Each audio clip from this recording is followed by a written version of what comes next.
Alternative Dig Talk. Real issues, real talk.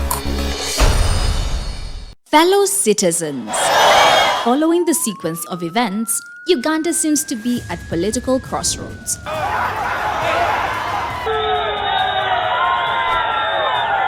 I'm not a servant of anybody.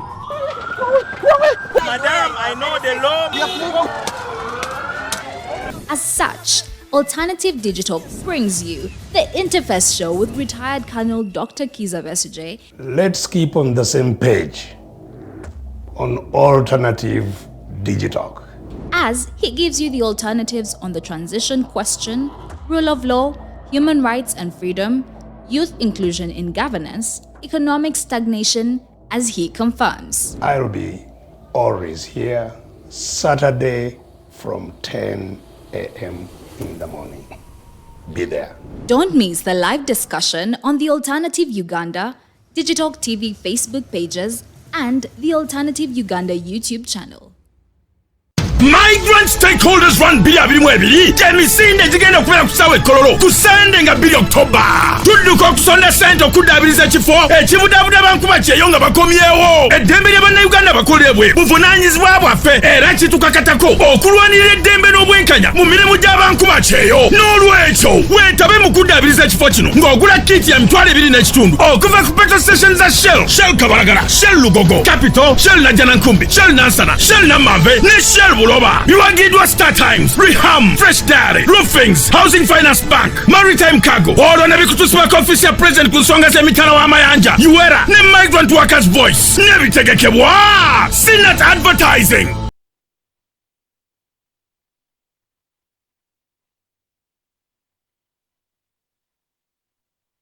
Migrant stakeholders run biya birimwe jemisinde zigenda okubera kusawa ekololo ku Sunday nga 2 October tudduka okusonda sente okuddaabiriza ekifo ekibudabuda bankuba kyeyo nga bakomyewo eddembe lya bannayuganda bakolebwe buvunaanyizibwa bwaffe era kitukakatako okulwanirira eddembe n'obwenkanya mu mirimu gy'abankuba kyeyo n'olwekyo weetabe mu kuddaabiriza ekifo kino ng'ogula kiti ya $2.5 okuva ku petrol station za Shell Kabalagala, Shell Lugogo, Capital, Shell Najjanankumbi, Shell Nansana, Shell Namave ne Shell Buloba. Biwagidwa Star Times, Reham, Fresh Dairy, Roofings, Housing Finance Bank, Maritime Cargo. Olwo ne bikutusibako ofisi ya President ku nsonga z'emitala w'amayanja, UERA ne Migrant Workers Voice. Nebitegekebwa Sinat Advertising.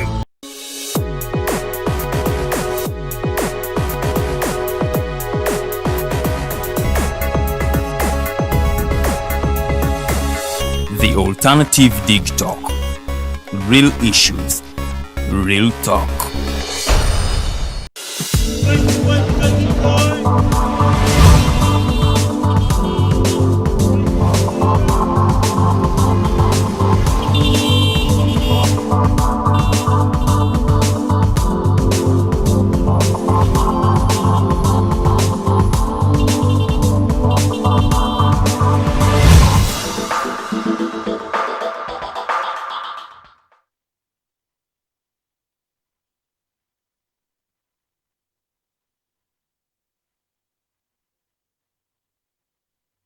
Coming to today's edition of the Mighty Drive is Rogers to Yahweh, and I have the humble privilege today to present to you the Mighty Global News Update. Now, this is an addition and a section of our programming that updates you, gives you the information of what happened in places where you couldn't be or where you cannot be, and so that we both are on the same line. You know, the world has now become a global village, and so it's quite imperative that even something that happens deep down in a village in probably Cambodia, you need to know about, because sooner or later, in one way or another, it does affect me, and it does affect you. So it's important that we come here every single morning to give you the updates of what happens in Uganda particularly, but also outside Uganda, so that we all are informed together, so tomorrow we all can make informed decisions. Now, that is what Digitalk is here to do, to give you real information in real time, but also to revolutionize the space of media, so that it's not just for those classes that have been classified as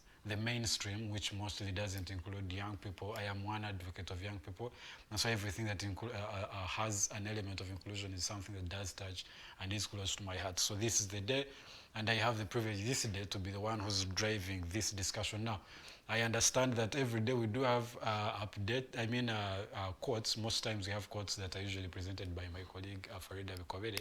But today I have one of my own, and one of my own is that wherever you go, whatever the weather, please always come along with your own sunshine. Now, sunshine doesn't literally mean that you should come holding the sun. No, it means you can please be happy all the time. And so be the light in every place. If you're in a workplace, please be the light. Try to be, make people happy. Try to make the environment a little bit more livable. And be proud of yourself for every small achievement that no one notices. So that way you yourself, you're happy with whatever you're doing, but also other people are okay to do whatever they are doing. Yesterday, there was a gentleman here in the show. The Mighty Drive was telling us about toxicity in workplaces. And so when you come along with your own sunshine, and when you're happy most of those times, it means that your workplace is going to be good for you, but it's also going to be good for every other person. Also, when it's good for other people, it's also good for you. So that way, a place is more livable. People are fighting silent battles, and so you do not need to be one of those that adds the burden onto them. The best you can do is lift a little bit of it and be a shoulder whenever someone needs one. Yeah, that is one of my knowledge, token of wisdom for this day. But I am not here entirely for that. I am here also to give the updates, and we'll start writing. And I want to begin with the candidates who were nominated yesterday at Parliament for the East African Legislative Assembly. Now, ordinarily, I think Uganda is supposed to be presenting about 6 participants to the IALA. And the nominations obviously did invite quite a number of applications, and at the time, obviously they were increasing. So there's quite a number of applicants who are there, among whom are Mohamed Katelega, who is a German Secretary General. We have Julius Buchana, who is a fellow journalist at that, who was working with the NBS, a political journalist at that. And he's a gentleman who thought, look, the East African community needs my brains, and so the best I can do is give myself out for service of the people. And so he's also standing. He thought that is a good calling. And let me tell you, it's important when you realize your calling and feel like I am in position to deliver this, so let me deliver it, instead of depriving it of the people. And that way, the world is always going to have that gap because you're not doing that which you're called to do. And so this gentleman, Julius Buchana, who will be with us very soon, by the way, to talk to us about what he has in store for this African community, is a gentleman in a blue suit on the left-hand side. That is Julius Buchana for you. And for him, he specifically said his part and his role and the reason why he's standing for the IALA candidacy is to advocate for a common market protocol. He says that Uganda does produce a lot of things, but they don't have the market. And so he thinks it's important to put that on the floor of the IALA parliament to be able to pass it through. And so that also is in sync with what President Yoweri Kaguta Museveni did announce or pronounce when he was giving a speech at the inauguration of William Samoei Ruto, who is the new president of Kenya. He did mention that we need to leverage on the home market first, and that is the market of the region for us to be able to improve economically. It's important. He said that citing the presidents of the former U.S. President Nixon, and his economic revolutionization of the United States, and that began with the market, leveraging on the market that was home in the US. So he did mention that, and that gentleman, Buchana, also thinks it's important to look at the economy. Among the others who are also nominated are Harold Keja, who is a member of the Forum for Democratic Change. We also had Gerald Selanda, who is also the Secretary General of the Democratic Party. You can see him with the former IALA MP gentleman Mbide, and this other gentleman who's also coming from the Democratic Party. Now, among the people who are there for his nominations were also the Minister of Justice and Constitutional Affairs, who's also the President General of the Democratic Party, the gentleman Norbert Mao. And so that is what happened. And then we had others, including Veronica Babidi Kadogo, who's also saying that the challenges of the East African community integration what are at the four tips, the forefront of her candidacy. She thinks that a lot of these challenges need to be tackled for us to be able to benefit from the region as a whole, but particularly as Uganda as one. And so she thinks she's in a good position to be able to deliver on that. Now, yesterday, there were the nominations, and each one of them did obviously contribute nomination fees, which is non-refundable, of 3 million Uganda shillings. Me and you can talk about what that also means if it doesn't bar some people from participating. But yes, that was the nomination fees. And the successful nominated candidates will be announced today by the Speaker, and their names will be gazetted in the media, and they will begin the campaigning, and the elections will happen on the 29th of October next month. That is when the elections will happen, and so we hope that these gentlemen, whatever they are presenting and whatever they do decide, also does represent the will of the people of Uganda, but also that we do benefit in the integration of the East African community. Yes, that is what did happen there. Now, moving on, we saw the activists storm the European Union office in Uganda yesterday. Most of them holding placards. They did also present their petition to the European Union in Uganda at the office in town here in Kampala. And they said they are not okay with the European Parliament resolution of halting the whole ECOP pipeline project. And they think Uganda is a sovereign country that should be making their independent decisions without interference from any other third party or another person. And also citing the fact that one of the people who are part of this whole project, Total, which is also coming from an European country and a member of the European Union.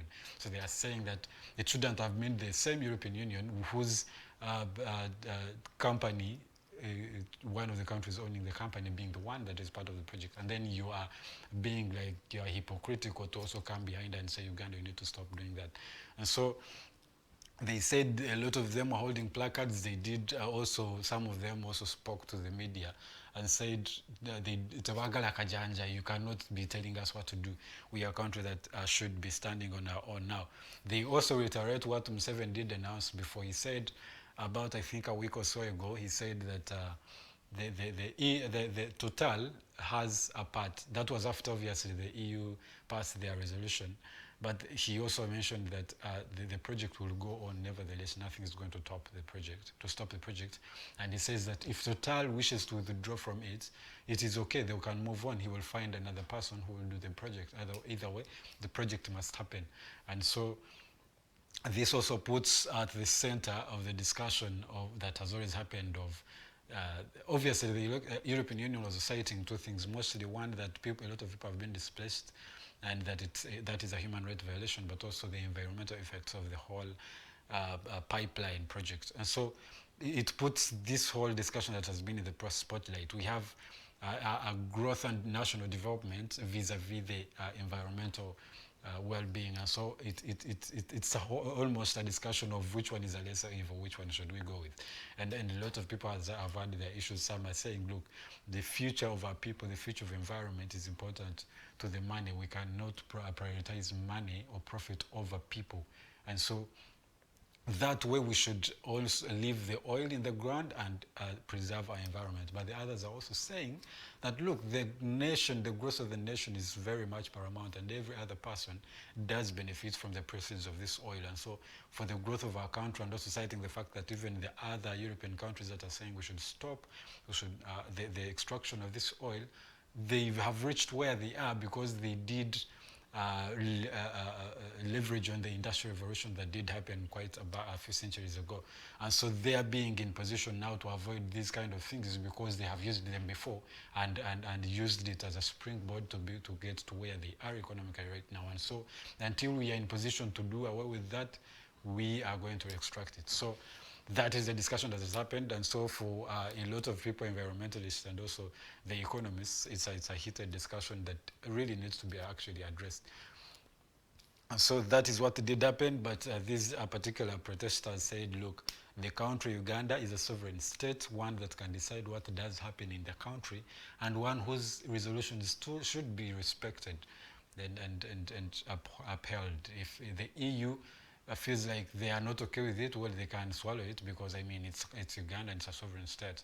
We are no longer colonized or something that they should be informing what our policies should be. And so when you look at it, they did actually have a good point, but except they forget that Uganda is also signatory to most of these international conventions.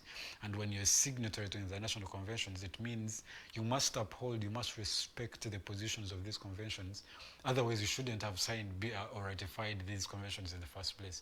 So when you are a part of a convention, an international convention, and one that particularly respects the environment or human rights violations, it is important that the European Parliament also puts in their thought. What you can do is maybe marry the two, try to compromise on either side and see which one is a better position for that can benefit both Uganda, but also respects the position of the European Union. So that way the law, international law, is respected, the human rights are not violated, but the environment is also safe, but also the national development and growth is also not neglected, because let me tell you, we are a third country. We have people who are dying of poverty, who are dying of hunger.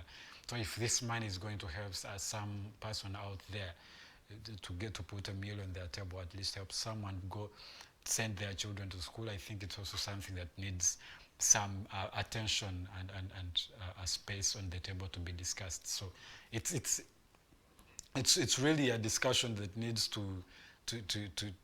be given the attention it deserves.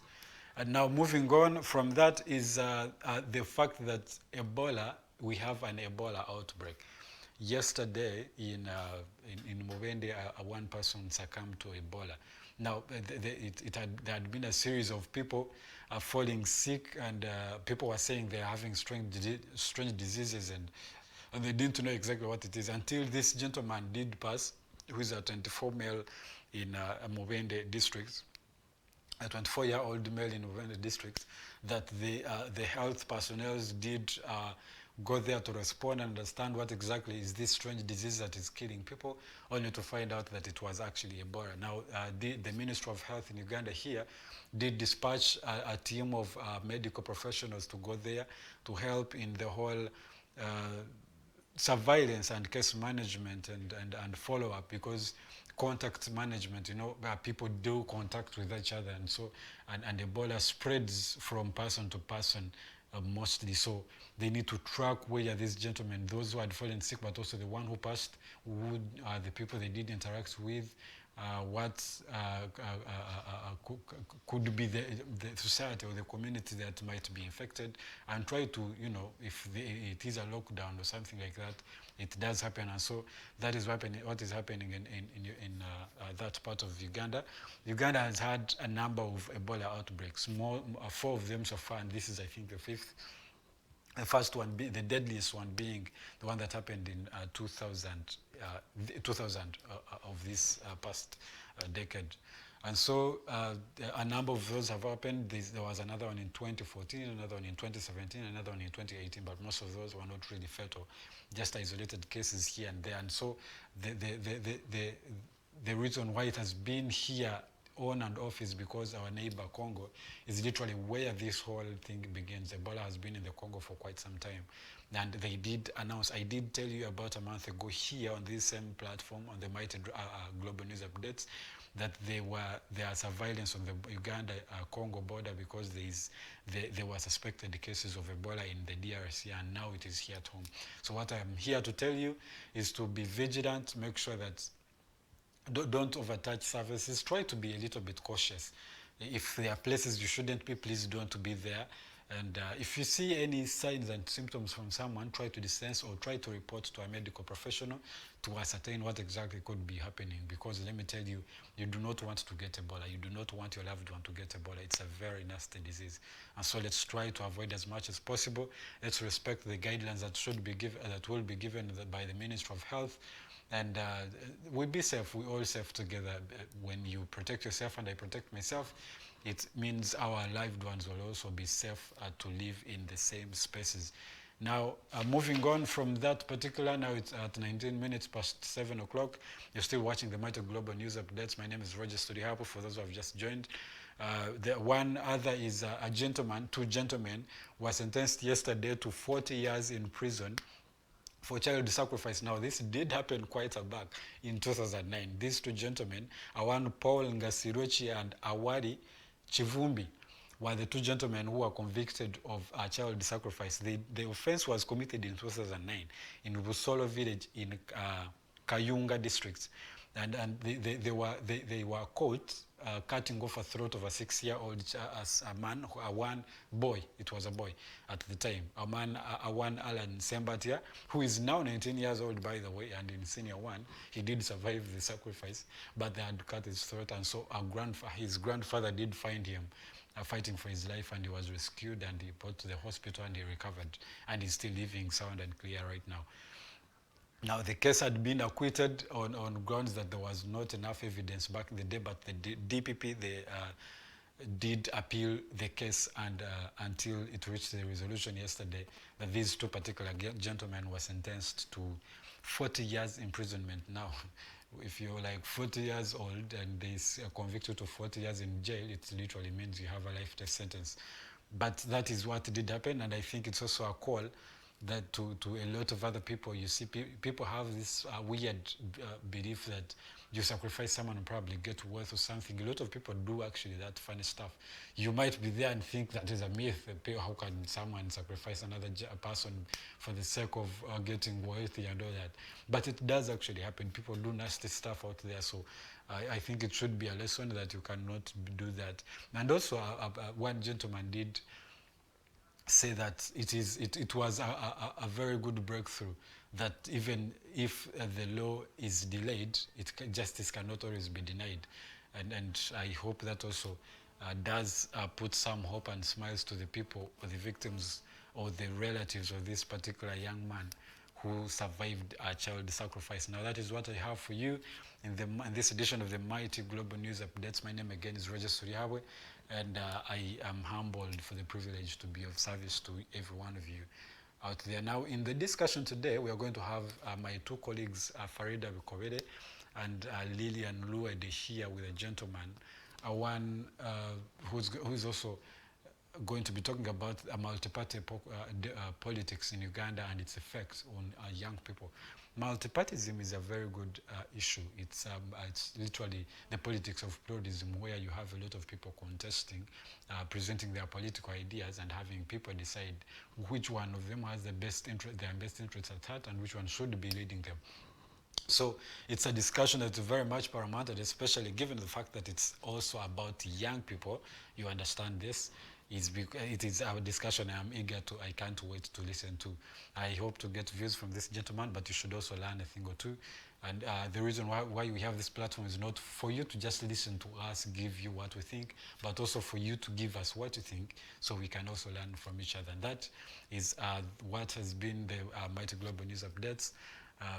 Don't move, stay tuned, keep it digital.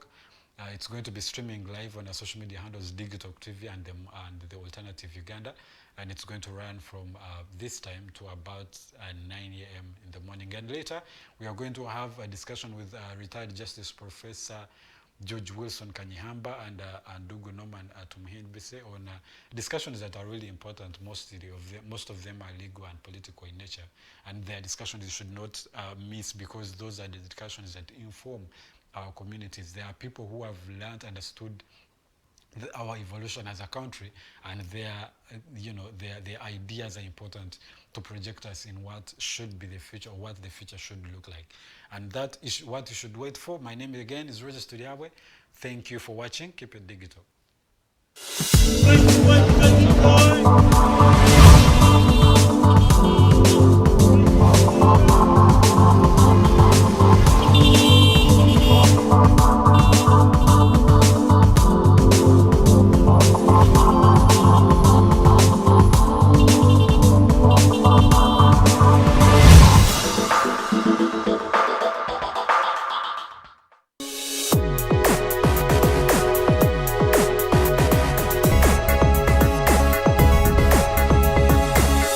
The Alternative Dig Talk.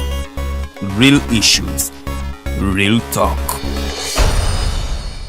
Migrant stakeholders run BR22 kyemisinde gigenda okubeera ku ssaawa ekkololo ku Sunday nga 2 October. Tudduka okusonda ssente okuddaabiriza ekifo ekibudaabuda bankuba kyeyo nga bakomyewo. Eddembe lya bannayuganda bakolebwe buvunaanyizibwa bwaffe era kitukakatako okulwanirira eddembe n'obwenkanya mu mirimu gy'abankuba kyeyo. N'olwekyo weetabe mu kuddaabiriza ekifo kino ng'ogula kiti ya $2.5 okuva ku petrol station za Shell Kabalagala, Shell Lugogo, Capital, Shell Najjanankumbi, Shell Nansana, Shell Namambe ne Shell Buloba. Biwagidwa Star Times, Reham, Fresh Dairy, Roofings, Housing Finance Bank, Maritime Cargo. Olwo ne bikutusibako ofisi ya President ku nsonga z'emitala w'amayanja, UERA ne Migrant Workers Voice. Ne bitegekebwa Sinat Advertising. Fellow citizens, following the sequence of events, Uganda seems to be at political crossroads.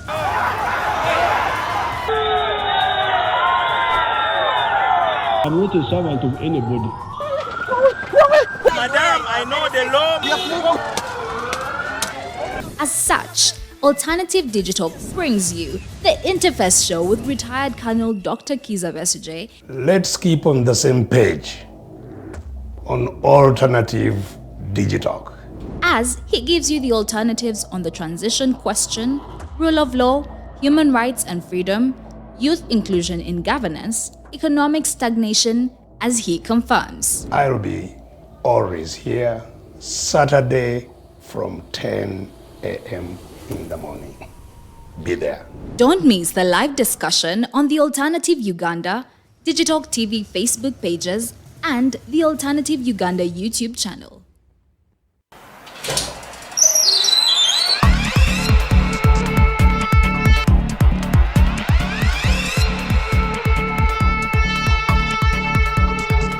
You have got to get up pretty early to go do something.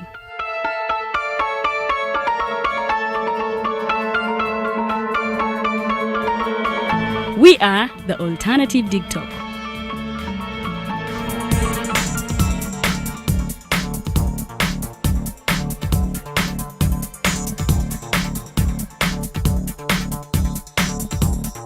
With our mobile studios, we are redefining TV presentation just as technology is setting the pace.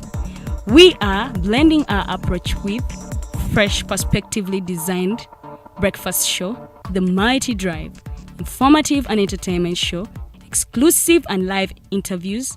President Museveni wadde juzi namulaba apima akawunga kilo 2 tasobola kalya nini bwaba alya kilo 5 oyannema okuliisa eggwanga ne bwe limundekera. Njagala kwebaza the Alternative Digital etuwadde kano ka Mighty Drive era n'abatuwuliriza bonna abali ku mikutu njagala basaba mugendo maaso n'okuwuliriza.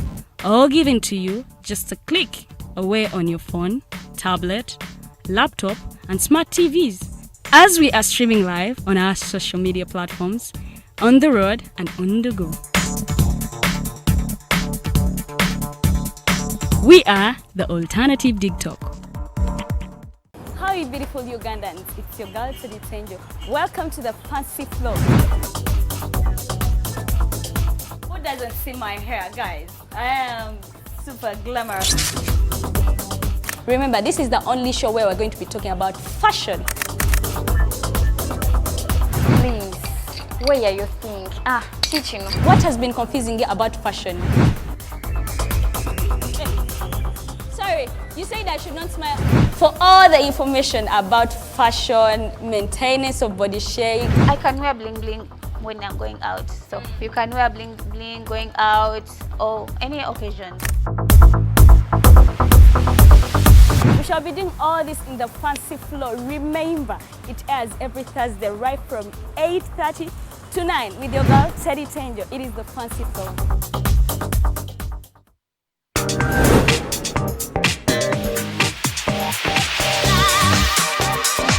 Hello beautiful people, you're welcome to the Snap Talk with your girl Teddy Tenjo every Saturday right from 6 to 7. It is your responsibility omwana wo kubeera mu nyumba nga teyasuze bweru mbo bamubanja rent. Koyo kulaba abalenzi abasajja abafunga butuufu tebabuulirirwa nga babulamu. Towerabira nti tuli wano ku the Alternative Digital. Mukwano gwange gwali topic kiri wandyagadde twogereko. Is it about family? You can take your time look for a job, stabilize, men will come, men will always be there, you will get the men. Bonna goyagala musajja yina goyagala ojja mufuna. Batandise doku. Embaga ketuke. Bino bitu byasenga na ojja bafuna. Naye ng'oli asitudde tu yakedde ku machabaga nti nsitudde tu. Naye nga mubutuufu agambye nti gy'akyali. Akyali muto. Is it outside family? Is it society? Oh, could it be relationships? Just be commenting a topic yona gyanjagadde twogereko tujjako tujogera kwano ku the alternative dig talk ku share enganzi the snap talk.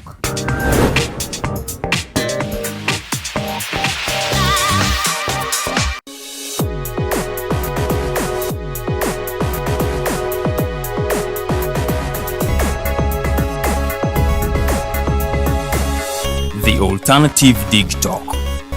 Real issues, real talk.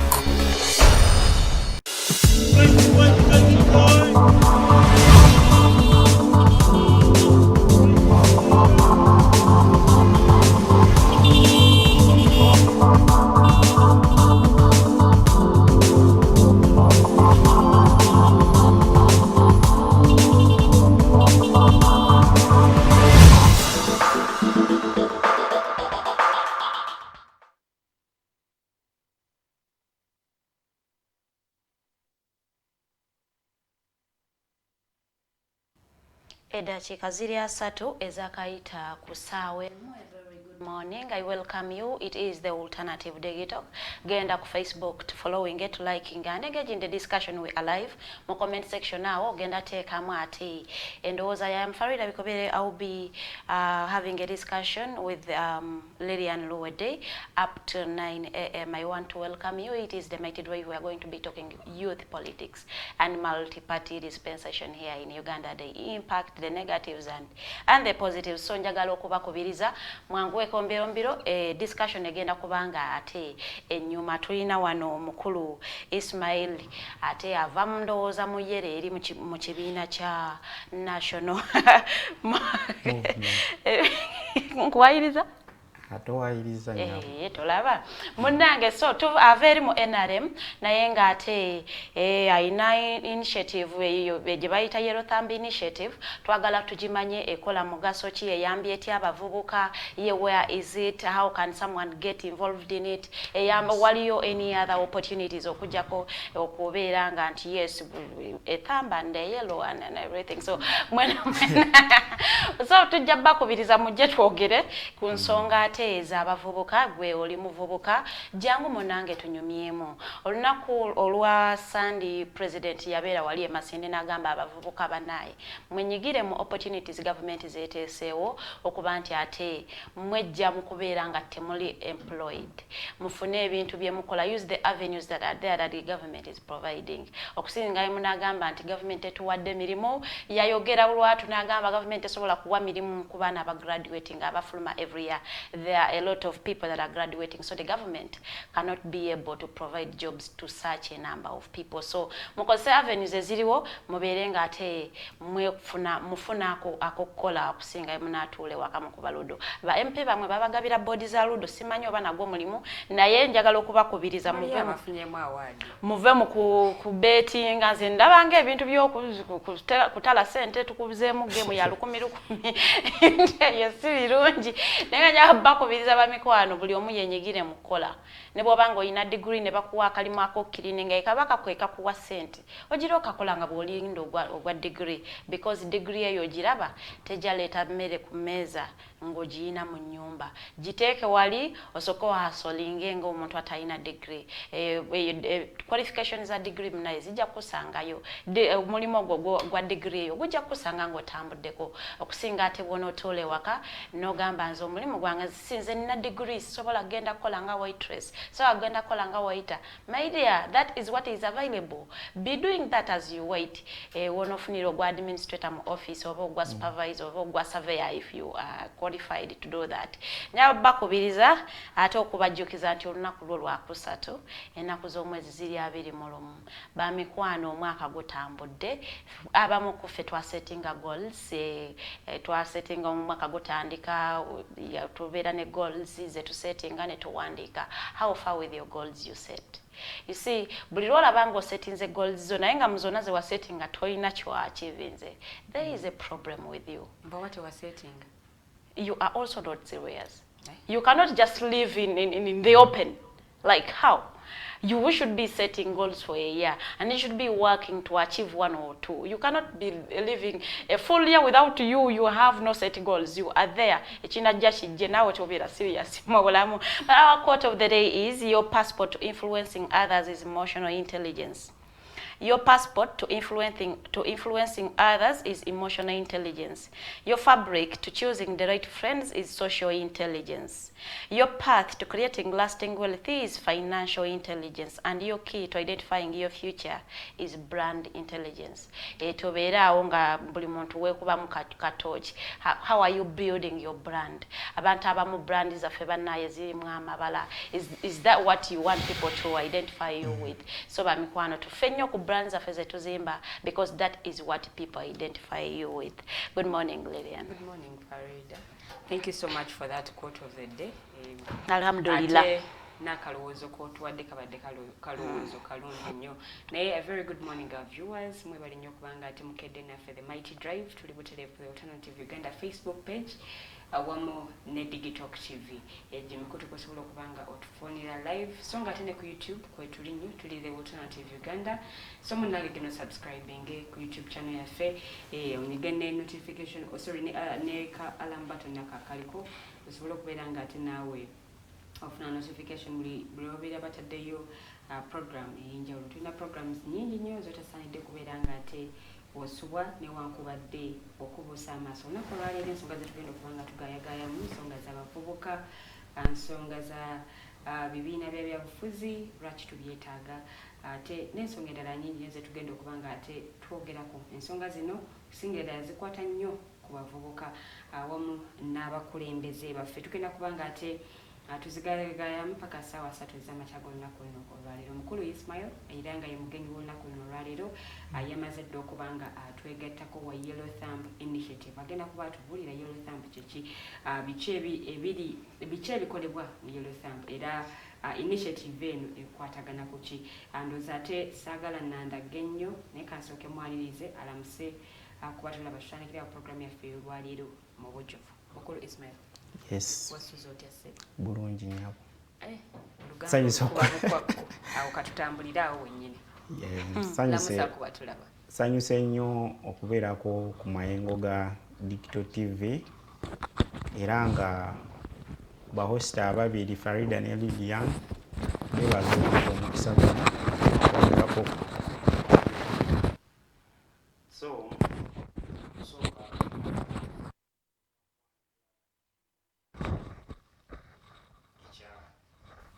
Yellow Thumb Initiative kubanga kyeki ntaddemu amaanyi okusinga era nga kyekimbeereddewo okutuuka nga nina amaanyi bwe gati okubanga ndi wano mu studio zammwe.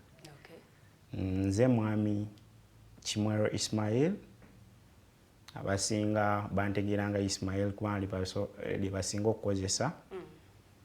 So nzize tugayegaayemu ensonga ez'abavubuka mu byobufuzi, impact ebibiina bibitaddewo ku bavubuka mu byobufuzi.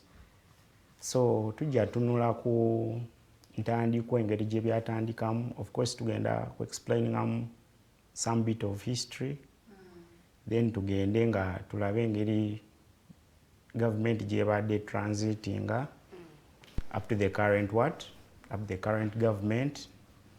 Tulabe enkyukakyuka bwezze nga erabika mu bibiina n'abavubuka engeri gye bazze nga bakola ki nga babenefitinga okwegattamu. Tulina youth programs muzimanyi.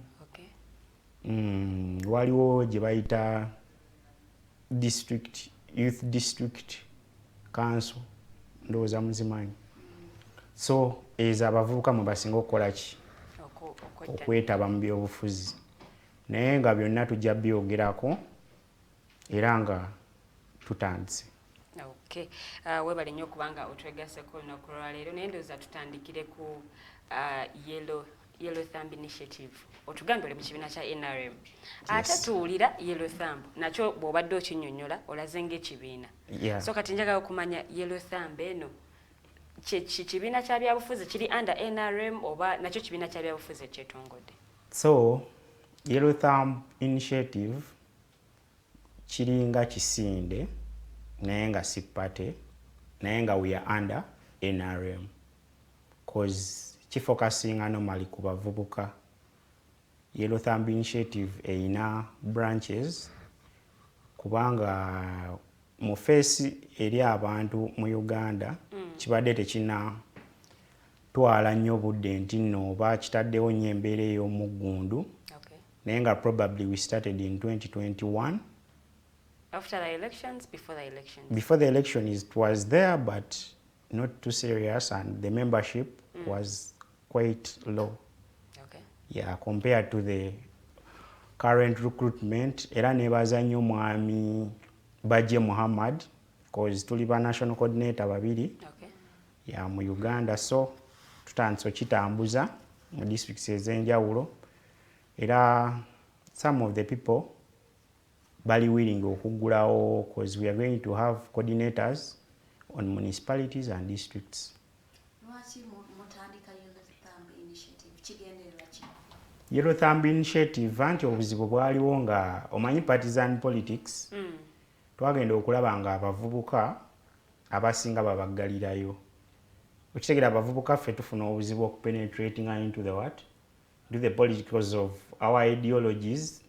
Bale bakulu baffe baba baziraba nti zikyali nto. So for the growth of our skills and maybe ideologies osobola okutwenyigamu wali ku Yellow Thumb Initiative eyo y'abavubuka then n'ogenda ng'ozimba ekintu kyoki mpola mpola. So abantu abasinga maybe balowooza projects nyingi, abamu bagamba iwa Muhoozi project ekyo kyo tujja kyogerako mpola mpola. Osobola n'okyogererako ddala wano wennyini w'okireetedde naye nga temuli ba Muhoozi project because anyway era mwajjira mu kaseera ako projects za Muhoozi bwe zaali zijja era munaye abasinga kye balowooza naye era ng'era enjogera ennaku zino bweri nti nno Muhoozi project etambudde nnyo.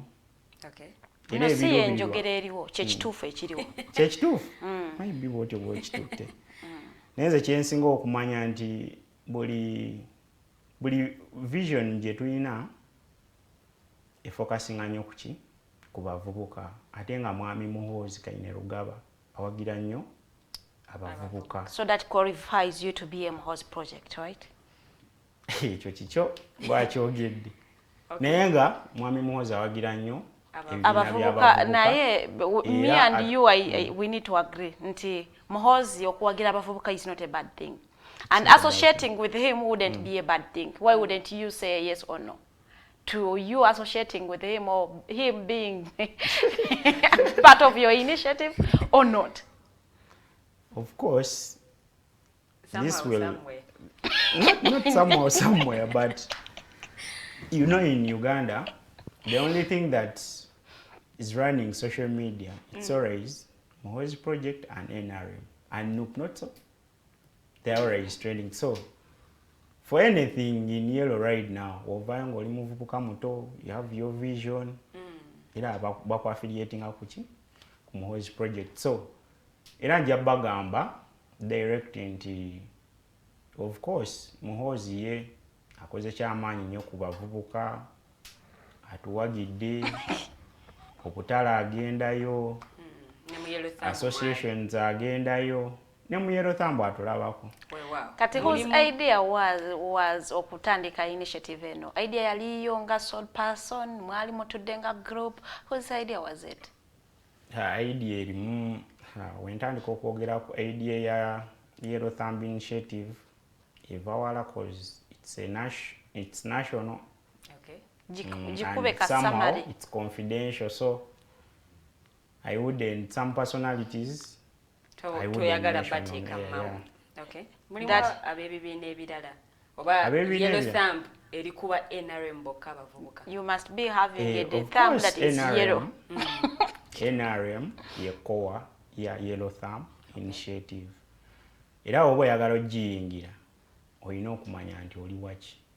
Osoka kubawa NRM then okuyingira political parties endala lwaki temuba considering since ogambye Yellow Thumb ekigendererwa kyayo kyakuyamba bavubuka okubuildinga skills zaabwe mu nsonga z'ebyobufuzi.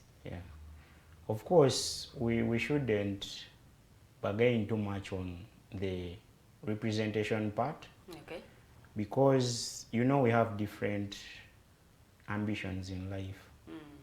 Kwegamba omuntu ayinza okujja yenga ekintu kyayagala ayagala kuyingira mu bibiina nga bisatu. Have you ever seen that?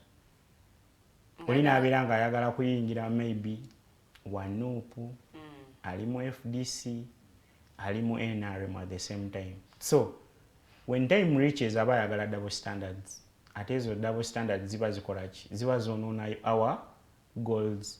For example, if you want to build a good political career, you always have to stick to one side.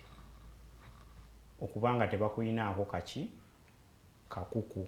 So if you are willing to build your career in a good way, it wouldn't be a good thing to cross sides when you're still young. Ate ebintu bya politics very sensitive. You have your ambitions. You came in Yellow Thumb. Tukumanya obadde wa yellow, ogenda okutuuka eyo waggulu ng'oyagala okukola ki? N'ofuuka wa blue oba wa red.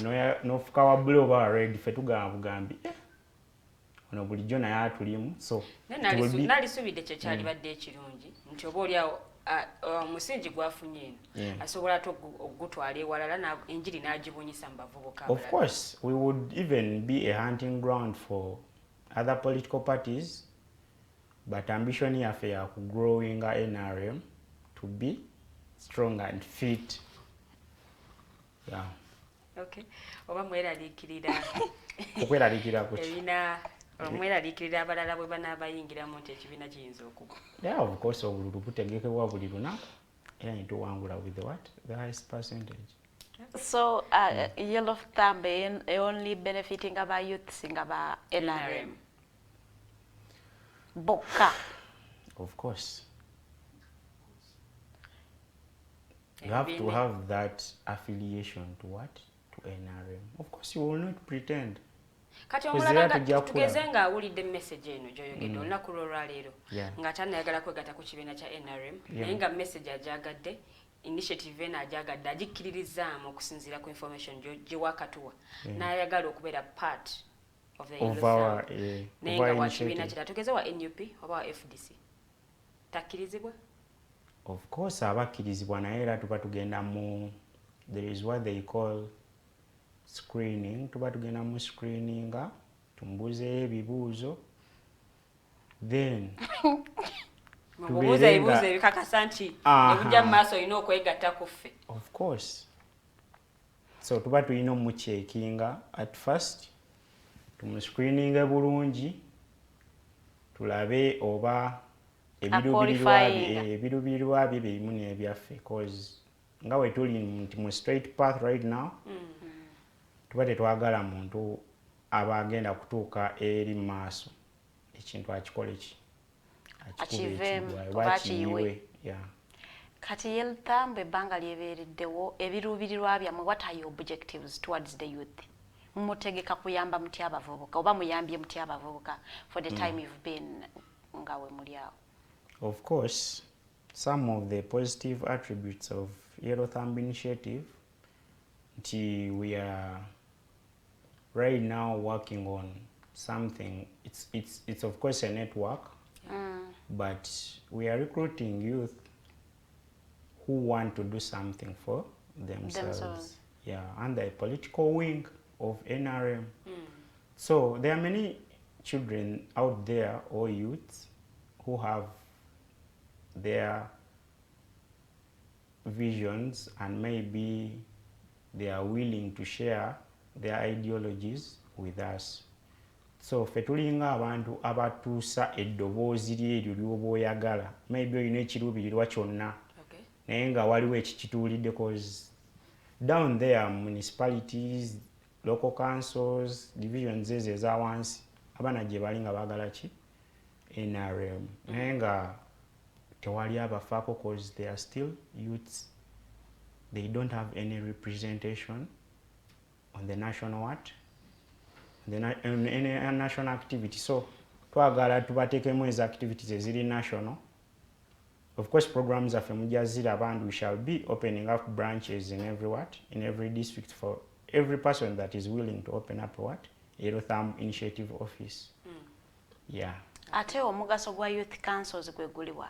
Mbali ekyo kyonyini kyoyogedde is aba youth council batuula ne bafuna endowooza eziva mu ba youths ne bazireeta wawogamba nti okay omulimu gwaffe ku fronting your ideas to the powers that be to see whether basobola be considering oba nedda. Temulowooza nti muli mu kuddamu okukola ekintu already kiri existing kiriwo nti ate osanga mwali badde muteeka mu kiri amaanyi ne kiyimuka. Anti Farida waliwo enjawulo y'amaanyi nnyo kubanga of course youth district councils mumanyi nti waliwo etteeka lye bayita National Youth Development Amendment Act yewa etteeka abo ba youth aba representing ku council. So for us jukira we are under what? An NRM flag. So bali ebirubirwa byabwe byaki birijeno kitegeza mwete amateeka tegabakwata. They are voted for, they have their councils batuula ne bachairing oluusi ku district decisions fike tutasobola kukola because we are not maybe created by an act but it's just like an ideology amongst us. Okay. Abavubuka bano be mu recruiting mubawa trainings kiki package kyeje mubawa omuvubuka aliyo gyetaaga okubanga ategeerako. Right now tetunagenda nnyo maybe mu packages ngezo nti maybe we are preparing workshops or training schemes. Nekimanyi gye bujje maaso we shall be working on that. Era omuvubuka yenna ng'oli eyo naye nga oli mu musaayi gwa yellow and you have the ideas, you smart, osobola okututuukirira. Nze ne Bajje Muhammad, we are there for you, and maybe if you want to share anything about your dreams or about your career, we shall be there to front them to the desk of NRM. Mukula Ismail, okkiririza mu multi-party politics? Nnyo n'amaanyi. Lwaki mukola initiative nge benefiting a party? Ekyo kyo nga we nakikugambye nti nno nga wowulira nti Yellow Thumb Initiative. You put the word yellow in what? In quotes. In quotes. So, for example, I'll give you a simple example. In Noop, we have muyina ekintu kye baleese bakiyita, is it kunga? Kunga Uganda kunga. Akunga Uganda kunga. Nate bw'ogamba nti mulina it shows as if wano we tuli Noop offices. We're not part of NUP. No, okay. we're not part of what? Of NUP. But of course, ideology, abantu be bagikola ki? Be bagifronting. So, as Yellow Youth also, we fronted that. Nanti ekyenjawulo ekyemuyina mmwe nti Yellow yeri mu buyinza. So whatsoever ideas you put on table should be benefiting every Ugandan. Because Yellow yeri mu buyinza. And okubeera mu buyinza, it doesn't mean that you are only governing abantu ba NRM. Mutwaliddemu aba DP, aba UPC, mutwaliddemu aba NOP, mutwaliddemu JEMA. So that means that whatsoever initiative that you are bringing on board should be benefiting the all Ugandans, the all of us. Temutandika kusosola. But of course, what you've forgotten is like the way you're fronting it. In my face, it's like you're saying we are somehow segregative, isn't it? That is what it is. No, it is what it is. Can't be because, for example, let me give you a simple example. When you go to underground politics in Democratic Party, FDC or NRM, there are always committees underlying down there. So Those committees, some of them are chaired by what? By youth, but most of them don't come out to say, maybe to promote themselves. So that wouldn't even afford you a chance to know that they exist. But they also have youth. Balina youth wings ezenjawulo. Balina wings ezenjawulo. Ate nga ziri active. Only that maybe tebavaayo kukola ki kukyogerako oba kukifronting amaaso gammwe ngaffe we tukoze. Nga olina engeri gye wakireseemu wali mu ntandikwa nti mwagala kuza kibiina kya NRM. I would think initiative zino zemukola za kwongera abavubuka kwettanire oba kuyingira kibiina kya NRM naye ate okusinziira ku kubagazisa ogambe muli ba NRM bokka bokka abalala bonna tebatawaana kujja. Of course engeri gye nakunyonyoddemu wali nti omuntu waba ayagala kukyuka we take him through or her through a process. Nongamba nti bwabanga akkiririza mu initiative eno ne mumubangula naye nga tayagadde kukyuka oba oli awo n'ayagala just bwagaza emirimu gy'ekibiina naye nga takyuse. Madam Lilian engeri gye nagambye nti nno we tugenda mu maaso ne tulaba nga maybe ku mulamu oyagala kukola ki ku mulama kwoli nga naffe tukola ki nga tukutanga ogenda gye okola ki gye basobola okwafoodinga n'ebirubirirwa byo byoba okyusizza ku byaffe nga maybe oyiba nga tebiconnectinga nga tukuleka nga tugamba owaaye eri gye wasiima ffe twakutraininga ne tukuteekamu buli kimu naye kirabika omugendo gukoze eki naye nga tukuleka ogenda gye okola ki zera we tukkirize nti zino initiatives are ways of mobilization. Yeah. But you are still mobilizing within. You are mobilizing abamwe bennyini. Not abaffe bennyini, of course. Kati abo mobilizing and of course right now people have different goals. Osobola okujja mu politics ng'ekintu kyobala kirala nnyo. And you know what politics is. Abamu babala kasente, abamu babala bifo, abamu babala bifo, abamu babala fame. So every aspect of life politics nze ndowooza yasooka cause yafuga buli kimu. Everything politics yakola ki yakifuga. So it's even difficult to live in this life without what? Without politics and politicians, because politics atandikira na mu maka. Atandikira mu maka. So it's even unavoidable to do away with politics. Naye oba omwewaza otya oyinza okugenda n'olaba omwana wo nga yasobola okubuulira buli linnya lyakusatu lyani lya presidential candidate. Ayinza okugamba kifeefe n'otegeererawo, nagamba sentamu n'otegeera, nagamba timuhabulwa this kid is knowing somewhat some politics. So eyo yensi gye tulimu kati. Okay. Atutunduliryako ku byobufuzi bino ebyebibiina. Katuwummulemu aleta ekibuuzo ky'okusaawa bbiri. Kubanga atunnyonnyole bulungi wowe we sinnategeera.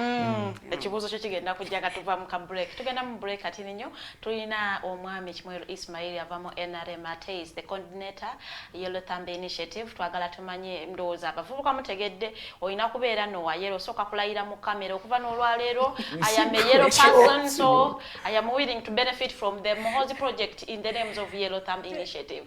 Aye nga tukomawo tugenda ku break ati nnyo.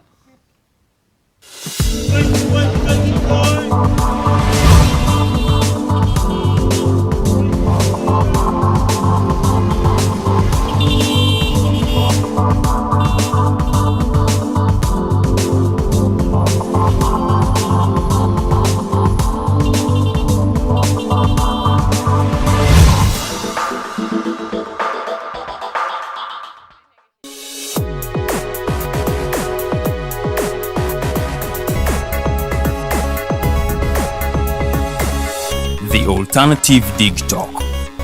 Real issues, real talk. Migrant stakeholders run bill abimwebiri emisinde gigenda okubeera ku ssaawa ekkololo ku Sande nga 2 October. Tudduka okusonda ssente okuddaabiriza ekifo ekibudaabuda bankuba kyeyo nga bakomyewo. Eddembe lya bannayuganda abakolebwe buvunaanyizibwa bwaffe era kitukakatako okulwanirira eddembe n'obwenkanya mu mirimu gy'abankuba kyeyo n'olwekyo weetabe mu kuddaabiriza ekifo kino ng'ogula kiti ya $2.5 okuva ku petrol station za Shell Kabalagala, Shell Lugogo, Capital, Shell Najjanankumbi, Shell Nansana, Shell Namave ne Shell Buloba. Biwagiddwa Star Times, Reham, Fresh Dairy, Roofings, Housing Finance Bank, Maritime Cargo, olwo ne bikutusibwako ofisi ya President ku nsonga z'emitala w'amayanja, UERA ne Migrant Workers Voice n'ebitegekebwa Sinat Advertising. Fellow citizens, following the sequence of events, Uganda seems to be at political crossroads.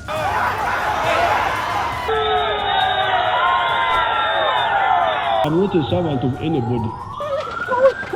Madam, I know the law. As such, Alternative Digital brings you the Interface Show with retired Colonel Dr. Kiza Besuje. Let's keep on the same page on Alternative Digital, As he gives you the alternatives on the transition question, rule of law, human rights and freedom, youth inclusion in governance, economic stagnation, as he confirms. I'll be always here Saturday from 10 a.m. in the morning. Be there. Don't miss the live discussion on the Alternative Uganda, Digital TV Facebook pages, and the Alternative Uganda YouTube channel.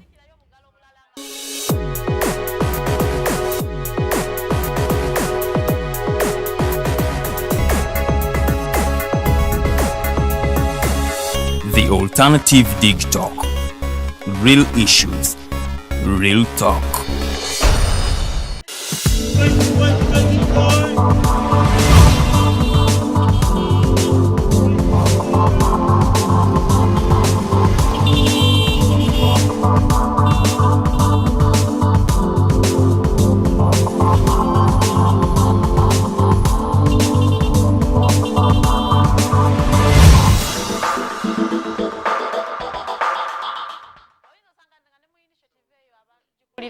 bakulu mukulika eyo mukomola mwoko obutonye mukatono nnyo akakayise mu The Mighty Drive ye program gy'oli mukulaba tuli mu ssaawa yaffe eyokubiri tuli butereevu ku The Alternative Uganda Facebook page awamu ne Digital TV nze omumbejja luwedde Lydian mbaniriza nnyo era nga mu ssaawa yaffe eyokubiri ojja kusobola okuba nga otukubirako butereevu mu studios n'obeera kitundutulu ku programu eno ey'olunaku luno olwaleero omukulu Ismail bw'oba nga olina ekibuuzo nga kikwokya nnyo osobola okuyita ku lines zaffe MTN eri 0789 017145 0789017145 so nga te Airtel eri 0759132310 enamba ya Airtel 0759 132310 ne bwondabye nkomawo n'akaseko emboozi ebadde emabega wa kamera mukuwumulamu ebadde emboozi nnyuvu nnyo singa obadde mu studios nga mukulu Rogers wali badde osobola okuba nga ogiwulira bulungi naawe n'oginyumirwa naye tukyagenda mu maaso omukulu Ismail agenda mu maaso n'okuba nga agaayagaaya mu nsonga nga bwe ziri atubulire ku Yellow Thumb Initiative tuli kati ku by'obufuzi eby'ebibiina mu ggwanga lino erya Uganda especially bwe kituuka ku nsonga abavubuka baganyuddwamu batya mu nsonga z'ebyobufuzi bino eby'ebibiina atulabyeko okulwanagana wakati w'abavubuka mu bibiina ebyenjawulo abavubuka abali mu bibiina abali mu Yellow abali mu NRM abavubuka abali mu NUP abavubuka abali mu FDC owamu n'ebibiina ebyenjawulo atulabyeko ate okusuka omuguwa wano nawali nga tebakkiriziganya buli omu takkiriziganya na kibiina kyamu ne tugenda kuba tuwulira okuva ewa mukulu Ismail kino kyonoonya kitya ebyobufuzi mu ggwanga lino erya Uganda naye bwe tugeredde mu kuumulamu waliwo ekibuuzo ekibadde kizinduuza obadde okifunyeeko ku sampo katono nnyo nti NRM erina youth wing ate nga ne Yellow Thumb Initiative naye ensonga gyetunuulidde ensonga y'abavubuka kati youth wing eba erina mugaso ki mu kibiina youth wing attributes zaayo anyway nga we tukolera awamu mu NRM youth wing nayo erina kyetugattako naye lwakuba Yellow Thumb Initiative Yellow Thumb Initiative etuukira ddala paka ku muntu wa wansi because we at the level kuva ku district parish and villages yonna tukola ki tutuukayo. So enjawulo eyo ate ffe aba Yellow Thumb Initiative sinti tugenda kubeerawo tulinde oba nti obululu buggwe tugende mu tulo. Obululu we buggwera era tuba tukola ki tukyaliwo.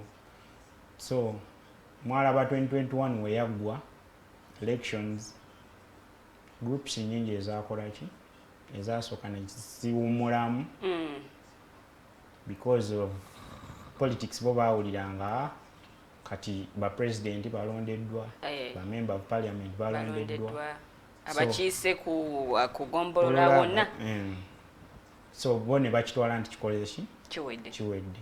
Now you can see that we're in 2022 and we're still pushing. So ekyaffe tekikola ki tetuzikiza. Tutunulireko ku bibiina bino ebyobufuzi. Bw'otunulira politics ow'ebibiina by'ebyobufuzi akoze kirungi okutumbula omutindo gw'abavubuka oba ate egguse busi? Ku ekyo Ipsos yakola research, Ipsos Uganda yakola research nga ebitundu by'abavubuka 56 ku buli 100 beetanira mu politics wa Uganda. Era baalonda mwaka akalulu akakoze eki akawedde aka 2021. So ekyo bwe kiba bwe kityo waliwo ensonga ze baandalayinga wansi ne bagamba nti at most times abaana abazaaliddwa bazadde baabwe babeera affiliated to the parties their parents actually support. Ate ng'ekyo kirabibwa because maama oba taata we babeera nga ba NRM omwana akula akola ki abamu batuuka ne bakyuka abamu batuuka maybe in some peer groups ogenda olaba ne bamukola ki bamukyusa naye ng'ennono y'ewaka era aba akola ki agirowoozaako nnyo. Lwaki ogamba peer groups? Tulowooza nti omwana ono asobola okukula n'abeera n'afuna ideas ze ye nga z'abilivingiramu oba n'alaba ekituufu we kiri okusinziira ku beliefs ze n'agamba yadde mami wa DP nze kangende mu nuupu. Era of course eteeka nga we likirambika nti omwana waweza emyaka 18 wademba okwesalira. So seteeka w'eggwanga ye bw'ate bwakirambika nti omwana waweza emyaka 18 ademba okwesalirawo era waweza egyo emyaka munnange omuzadde newobeera nga oli wampako otya omwana oyinza okutamufosinga pate gyokola ki gyewalira wademba okulondawo ebirowoozo bye gyebikola ki biba bigenze.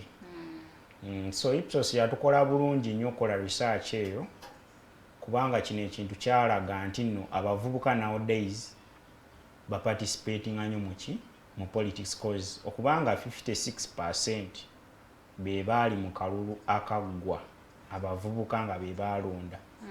Kyo kiba kyamaanyi nnyo era kyateekawo statement y'amaanyi mu politics ow'abavubuka ne political parties okutwalira wamu kubanga nga wetwogerera wano abavubuka abasinga they are affiliated to political parties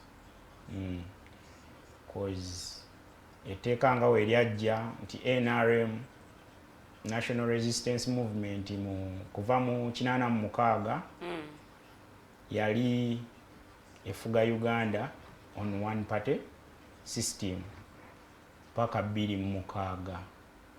So awo 26 multi party system nekola ki netandika naye nga yaliwo only that maybe because of the revolutions ezijja oba nkyukakyuka mu gavumenti ezaaliwo agenda ne mulaba kuva ku mulembe gwa Obote then netudda ku Amini Titokero then Museveni. So Museveni yewe yajja ekintu n'akola ki mu 26 olw'okuba nti democracy yamuleeta bulungi nnyo ate nga gwe mubala gw'ennaku zino democracy aliwa yenna ogamba 26 of ebibiina n'amukomyawo.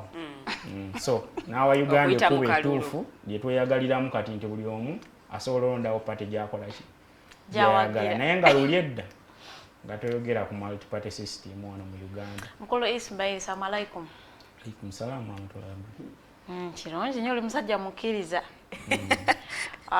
Twagala tutegeere olowooza multi party politics eyambye nnyo abavubuka mu kuvaayo mu nsonga za politics oba ebatattanye batuulidde?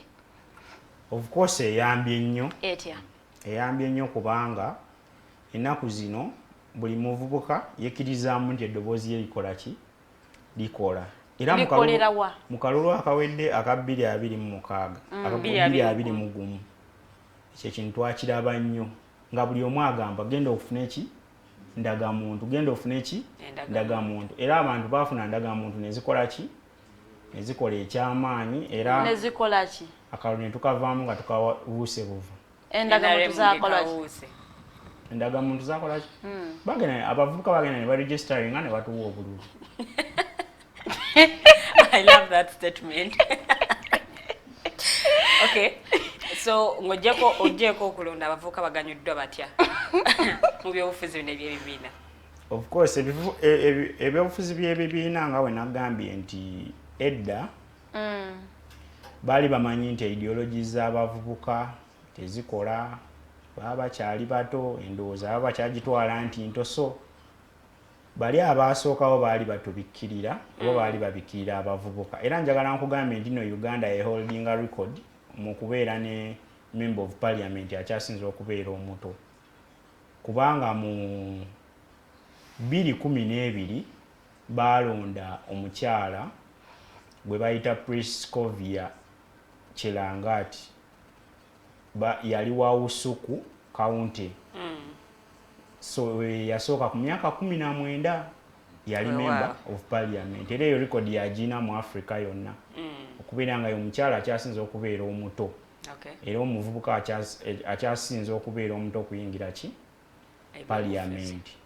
Ate muzze kati mubalaba kubanga abavubuka bangi bayingidde. So ogezaako okugamba nti multi-party politics eyambye nnyo abavubuka okuvaayo. Naye tulina bavubuka bameka mu parliament aba representing aba youth mu Uganda wano? Right now ngeteeka nga bayimiridde ku kifo kya youth representative, tongamba nti honorable gundi muvubuka, twagala ba youth representatives. Of course awo sijja kulimba wakyaliwo ko okusooba naye nga batuwa levels nyingi kubanga ku district levels kuliko ebifo 10 ebyabavubuka. Bifo 10 mulimu ba secretaries, mulimu aba associations, mulimu abakiikirira abaliko obulemu, mulimu aba students association, abakyala ate nga n'abakyala mufunako slots. So kweyo level tufunako ki? Abavubuka bangi. Era ndowooza views z'abaana zikola ki? Zituuka ku district level. Okay. So tukyetaaga okubeera categorized under the marginalized groups of people oba engeri gye tuli nti tulina abakiise bawera because abakiikirira abavubuka mu parliament tubala 5. Tulina abakiise ku bukiiko obw'enjawulo. So tukyali under the marginalized groups of people. Of course sijja kuwakana era oba tukyetaaga okubeerayo kale. Ekyo kyo sijja kuwakanya kubanga oba olaba the fraction eri mu parliament right now tujagamba nti era wakyaliwo okuki? Obwetaavu obw'abavubuka okukola ki? Okwetaba mu politics. Kwange nga ngeri gye ngambyemu nti bali abakulu babikka nnyo ideology zaki? Z'abaana abavubuka. Ate jjukira ffe tubanga hunting ground z'abali abaki? Abatusingako. So omuntu yenna waakulaba n'agamba oyo omuvubuka alina ideologies eki? Ennungi. Ajja kujja ideology agikuguleko yagikozese ng'osigale nga okola ki? Naye nga yakuyiseeko akoze eki? Agenze. Era obalaba kubanga ennaku zino omuntu waatuuka mu kalulu ng'alaba he's nowadays unpopular, mumanyi kyakola. Ayinza okubukira omwana omuto eyakakola ki? Eyakayingira mu byobufuzi n'agamba kasita n'erippa ku ono mba nkoze eki? Mampisebwe. Era by the way gye bali right now naye nga bakozesa bavubuka okukola ki okuyitawo. So tukyalina obwo obuzibu nti nno abaana abavubuka babatuuliridde nnyo muki mu byobufuzi. So wakyaliwo gap naye nga Yellow Thumb Initiative wezze at least ndowooza mu 2026 mujalabawo enkola ki enkyukakyuka. Nga tetunagenda kumanya bavubuka kiki beetaaga okukola oba wawe beetaaga okuba nga bayambibwa. Tutunuulireko ku kyali ku Makerere University mu kulonda guild president. Waliyo ebyobufuzi by'ebibiina, ekibiina kino tekikkiriza mu kibiina kirina wabaawo okulwanagana ekyaviirako ne student omu okufa. Twetaaga ebyobufuzi by'ebibiina mu masomero oba mu matendekero ag'enjawulo. Of course partisan politics mu institutions, of course Makerere University eyo institution at least fena tumanyi nti omwana mu Uganda agenda okutuuka ku university nga at least atayinize something like 18 years and above. Wow. At most 18 years and what? And above. So oyo omuntu mu Uganda aba akoze eki tuba tumutwala nti akuze era asobola okwesalirawo mu butuufu bw'ebirowoozo bye.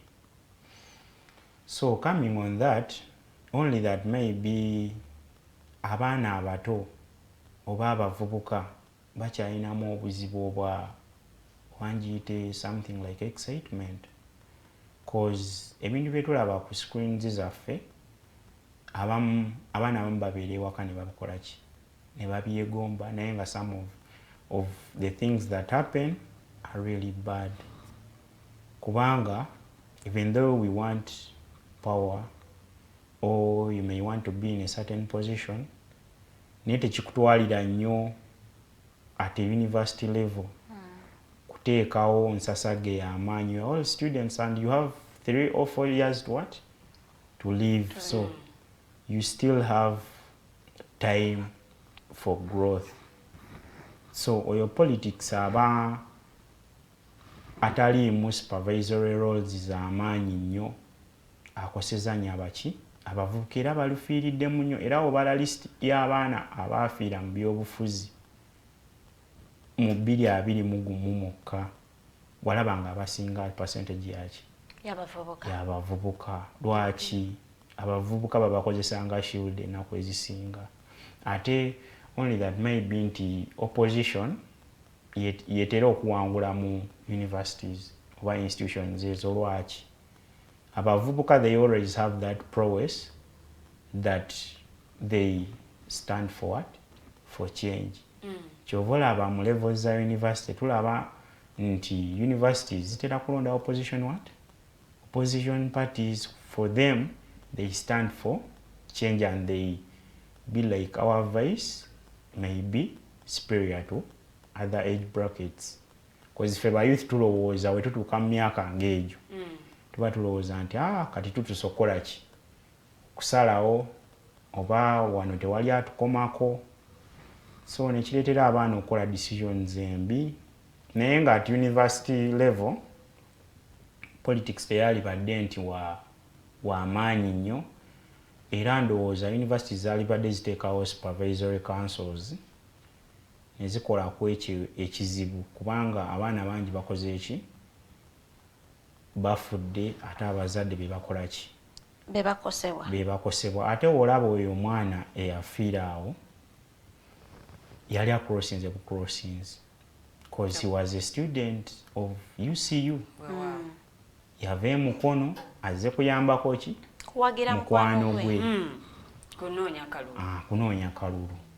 So only that maybe they be too energetic, they are boarded, and maybe baba over unlimited, because there are some things when you reach in a heat of passion waliwo ebintu ebimu byotalina kukola. And even our parents advise us obeera ku university tolina kuteekawo nnyo ki mbeera. Save that energy. Save that energy. You still have time. Politics wali paka. Naye ng'okkiririza n'ekigambibwa nti politics w'ebibiina ave mu masomero oba mu matendekero ago.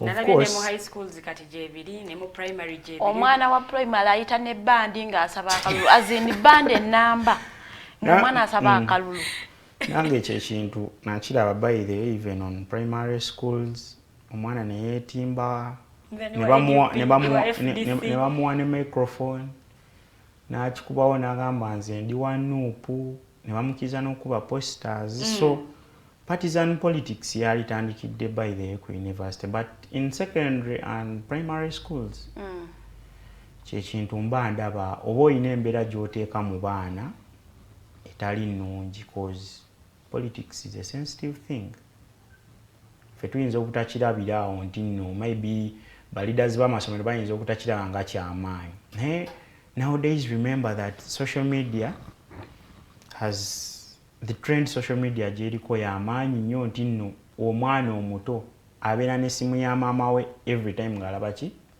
videos so and what they stream through that on political issues balabanga every time egos weziri between NRM no FDC so ye energy gye baba bakola ki they act as replicas in their what in their institutions maybe ba representing ababa of course baba bimanyi ate kati we batuuka eri baba bagala bakiting ng'abano be bakola ki bebalaba TV n'emitimbagano.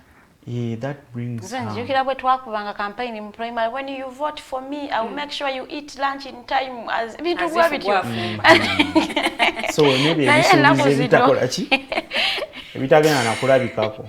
Okay. What is killing our politics in Uganda? Of course, what's killing our politics in Uganda, there are many issues killing our politics in Uganda. Of course, some of the issues zitandika ng'omwana akyali ki? Muto. Akyali muto. Remember in our schools, right now nkirabika violence si mungi. Ndowooza amateeka mwagala. Bawala gwe batakubanko kibooko wano. Batukuba ffe paka senior 6. So in our schools earlier, amwe abasomera mu 2000s, 1990s mukimanyi ekyo. Nga waliwo abasomesa bo nga bo balinga abakalango nti oyo yewe omulaba ku compound agenda kujjayo omugga koleki akukube so there are some editi kyafenga mita kyakabale nga fulumi nayimirira mu mulyango gwa office ng'obudde buweddeyo nga oba bakubya akadde ako kuyingira class nga bukaya ng'olumulaba buli omwana adduka emisinde mpaka mu class tali kuddamu kukuba kerere n'ennaku zino ebintu byakyuka tebakuba baana b'abantu okitegeera so omwana waakula nga ali timid nga mwamutiisa kuva mu buto akuzaala violence abagamba I think when I do this, I run into a mistake. I think if I express myself, bagenda kunkuba. So, oyo mwana yalibadde leader, obanga ina ideology zalina okukola ki? Okufulumya nga akyali muto. Of course, oba ozibiseeko kweyo stage gw'olwa obukambwe ne violence bw'okozesa ki? Bw'okozesa mu ssomero. Era ekirungi Ministry of Education ne pressure groups ezisinga zitaddewo obulango since 2000s. Violence mu masomero akoleki agwewo era kiyambye nnyo because right now abaana abato they express themselves freely era omwana waayogera ennaku zino oba olaba ali vibrant confident ate nga tatiddeemu yadde naye si bwe kyalinga luli kubanga ffe abamu twali tutyanga ebintu bingi of course ogamba if I do this I will not into a mistake ate bagenda kunsi so ekintu kitta omwana ng'akyali muki muto akyali muto agenda okutuuka ku youth level nga skills ze yalifunye maybe aka kickstart yakola ki baakatta nga confidence levels zikyali wansi maybe nga n'obwa timid bukyalimu ensonga esooka so ensonga ey'okubiri yese politics wa Uganda nti security agencies sometimes the way they suppress the supporters of these political wings or parties especially about opposition. Sijja gamba especially about opposition kubanga n'aba NRM bwe baba nga bakusiba era osulayo ng'oliwo NRM era nga wakoze kale tuteeke ku percentage ya 100 aba NRM kibeerawo ndowooza tubalire ku 2% na 98% ba opposition. Ekyo simanyi bulungi bw'okifunye naye nze kyensinga otegeera nti nno if maybe you are going to convene any public meeting olina otegeezaako ab'obuyinza nti I'm going to convene a meeting here and here, it's going to be exceeding some number of people. Of course bateekawo numbers, political rallies and what. So wofuna that authority oba olina okugenda mu maaso okolaki oteeka those meetings and rallies, but some politicians do it oba ngambe nti nga tebakifunyemu nakutya kitegeera ayinza okulaba olunaku n'alugazeetinga n'agenda ne ku mawulire naye atanafuna ki permission oba clearance emukkiriza okutuuza eyo meeting oba conference kitegeera oba gathering yonna. So kati kiri ekintu wekituukawo jjukira ate kati abanamawulire bo we batuuka oba baagala kureportinga kiriwo. Sometimes you get vague information. Mina osooka mumanyi n'omuntu agoberedde amateeka okutuuza meeting eno. Waliwo abamu abajja n'ebbaluwa najja n'atulaga ebbaluwa nti ebbaluwa yange yiino bweti bwegamba ne banzikiriza basayiningako ne banzikiriza. Era ekyo kibaawo naye nga era mumanyi poliisi kyeki. Poliisi yo eweebwa obuyinza weba nga eteebereza nti awo abantu wagenda kubaawo ki obuzibu oba abantu bayinza okutuukako obuzibu oba waliwo omuntu ayagala okulumya munne. The police has a right to suppress that meeting. Naye Ismail, mirundi emeka aba NRM gye muwandiikira poliisi nga musaba okuba olukuŋŋaana mu kifo ekimu? Sisuubire waliwo wa NRM asobola okwesuulirayo gwannagamba obutafunayo permission n'amala gaholdinga meeting. Of course gatherings za NRM ezibaddewo ezisinga zibadde ziri backed up by the law. Mwabe Yellow Camp muyina meetings zemukola, right? Of course. How often do you write to the police okubategeezaako tugenda kugenda mu kitundu bwekiti tusuubira abavubuka 500 let's say era tugenda kwogera ku nsonga bweziti? Of course buli kimu kirina procedures era ffe tiimu yaffe kyekola omuntu yenna waba ayagala okuggulawo branch eya Yellow Thumb Initiative awantu wonna kyetusooka okukola tusooka kumutegeeza amateeka getukola ki getugoberera cause you know the parent law, the law of the land. So ayina okusooka okugondera amateeka gaki ageeyo ensi mwali.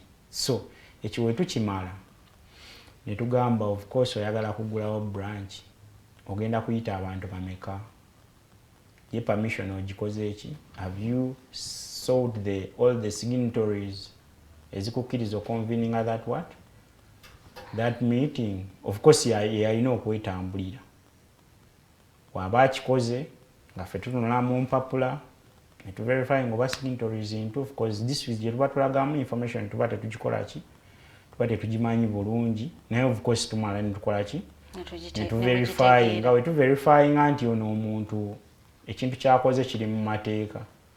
Then we go ahead and maybe visit your constituency oba ne tujja mu district yo ne tukugulirawo branch yo bulungi naye nga tuyise mu mateeka. Ebibiina by'ebyobufuzi bikoze ekimala bwe kituuka ku kubangula abavubuka ku nsonga z'ebyobufuzi?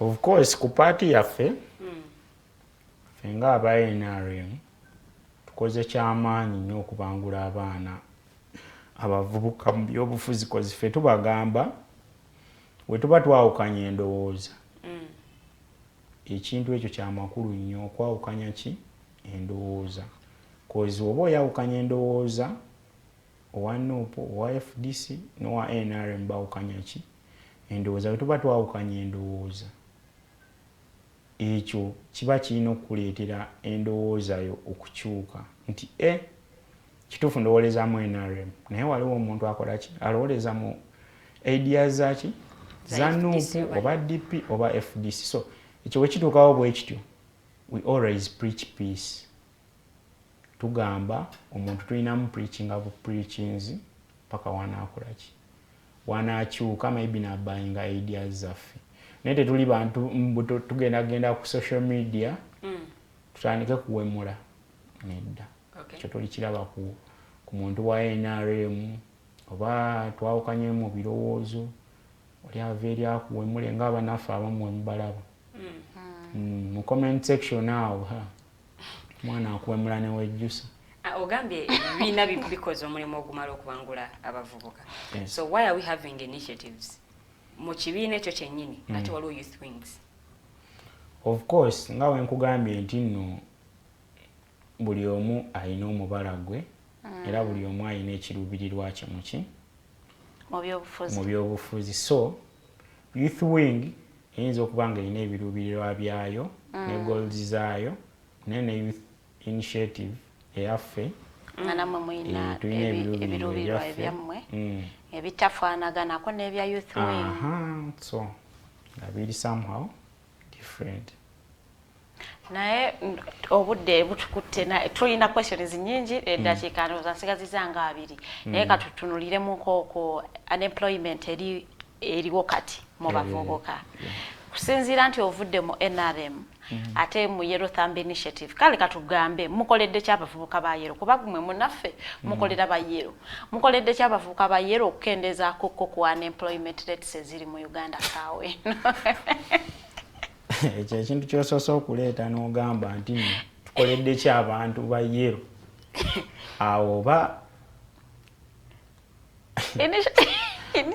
oleeseemuko segregation gwagireese mu kusooka ng'otugamba kubanga okikatiriza nti abamu aba Yellow era omuntu asooka kwatula n'akamwake tosobola kwagala Yellow nga toyagala Uganda ekyo kyo ky'oba osooka okuteeka mu nkola nosooka kwagala Uganda tebaagala Uganda nedda si bwe ŋambye nti tosobola kwagala Yellow natayagala ki Uganda so wobeera mu kibiina kya Yellow oba oyagaliza Uganda ebirungi n'abantu baamu ebirungi so as the Yellow Initiative tuze twadvocating ebintu bingi nnyo era njagala nkugambe nti nno lwakuba kati tuli mu process etandika okutambula zi district ne constituencies ezimu we tunaatandikira kugenda mu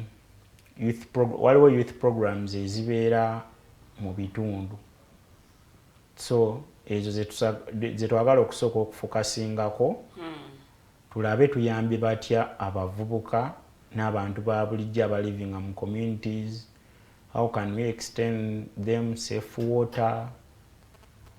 water for drinking the hygienic conditions they are living in ebyo byonna era tujabeera ne programs ezitandika cleaning maybe some public places tugenda mu public markets era mujja tulaba nnyo nga tugenda cleaninga tugendako mu hospitals era tukoleyo oluusi ne charity bwe kiba kikola kisoboka naye nga kwekyo ekintu kya opportunities nga wogambye nti nno tukozeewo ki okubanga tufunira abantu opportunities ezo opportunities zijja kujja era nga kyemanyi government ya Uganda efugibwa President Yoweri Museveni mu 10-point program erambika bulungi nti development ejjateekebwako essira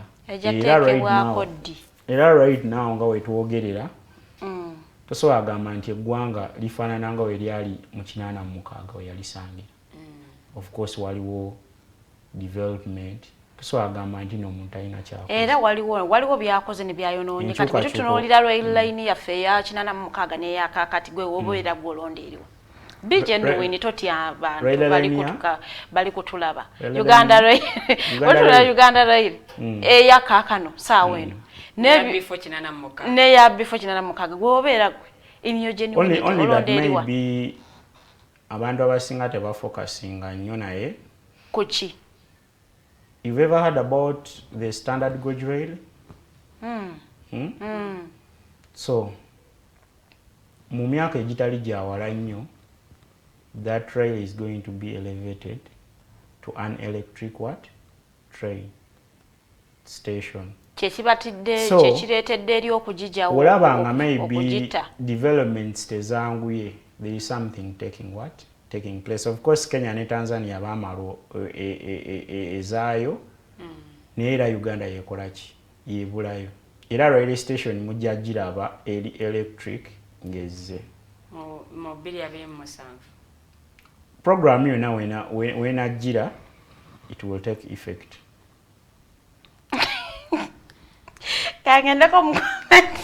Katugendeko mu questions z'abantu. Mukulu Ismail kituufu webale kuwagira Yellow Thumb Initiative. Mukulu Rogers Trehabwa agamba NRM Youth League, National Youth Council is nowadays literally another youth wing of the NRM and all these. What particular issue do you intend to address that is distinct from the other groups? That is distinct. Ngawe mugambye nti nno ffe we focus on a person first. Mufa ku muntu individual. Tusooka kufa ku individual causes. For to notifyinga and focusing on an individual, then we take steps to groom you into that what? That person. Mulina training centers, training abantu mu leadership skills or initiative eno yo ekola ki mu individual no mubeerako kuki azini muwa mulimu mumuwa kasente mukola ki Of course woba training omuntu ekyakasente kisooka nekikola ki nekituula wali sindi aba atusasula oba tumusasula naye ffe tukuyambako okugroominga into that person you want to what? You want to be or you want to become. Of course underground politics buli omu amumanyi. People come from scratch. So trainings zino za leadership particularly. Leadership ng'oli muvubuka, you are vibrant, teweetya. Yellow Thumb is the way. Lilian, let a question in still nabuza. So I'm eager to understand how a single party movement leader understands political pluralism. How? Agambye, so I'm eager to understand how a single party movement leader understands political pluralism. Of course, owing to that question, as I was explaining to you, you heard me mentioning all the political parties in Uganda, not so? And how they came by in 2006. So I think maybe he came in late, but I talked about all political parties in Uganda and how it started. Yeah. Mukulu Tumuhimbi Senomani abuza, how different is this thing from skilling Uganda? From skilling Uganda?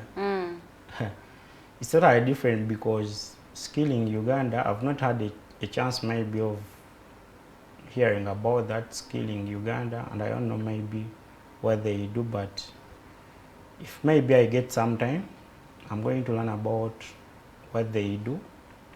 But probably what I think is that Yellow Thumb Initiative focuses more on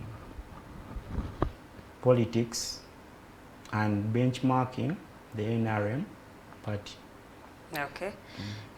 Waliwo comment ezize ezimu ziri mu inbox waliwo wanabuuziza, so who is to blame on the death of high numbers of youths in politics, more so in universities?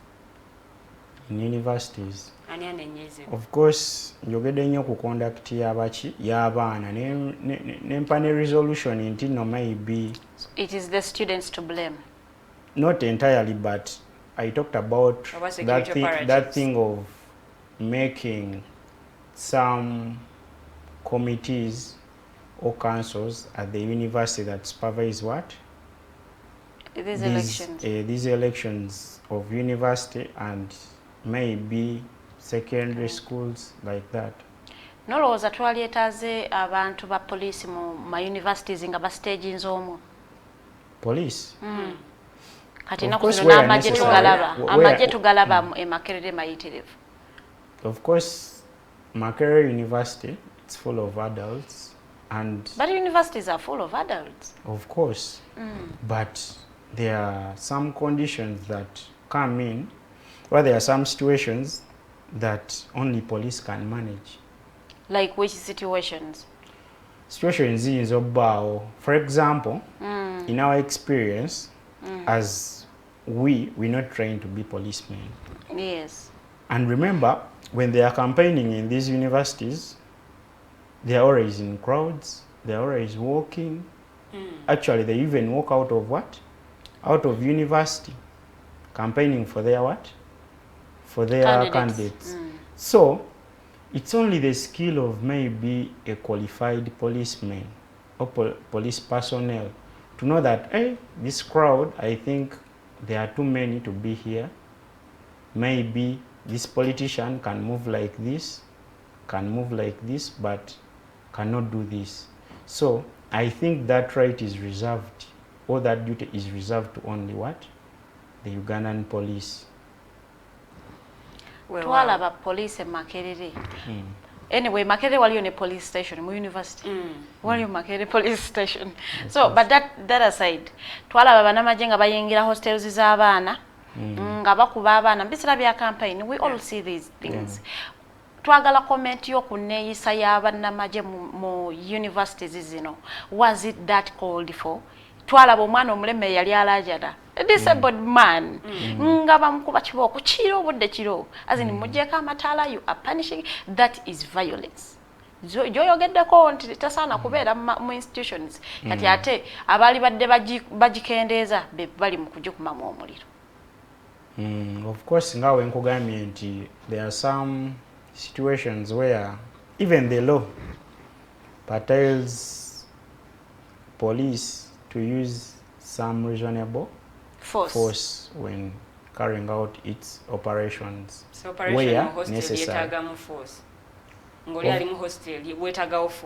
No, I said reasonable force. Of course, in these universities, many things happen in those halls. Halls. So you may find in those halls wabayo some dubious dealings. Dubious dealings. Over campings, because do you know that university students are too stubborn to the extent that they can come and intimidate another group? But that is what politics entails. Not necessarily. But what I know, university students, some of them are stubborn and intimidate each other. And remember, every voting process, it has to be deemed free and fair. So, in these halls, many things happen, and the police comes in to save those situations. So, ekikolwa kyali okay. Ekikola ekyokubakuba emiggo okukola bino nabiri.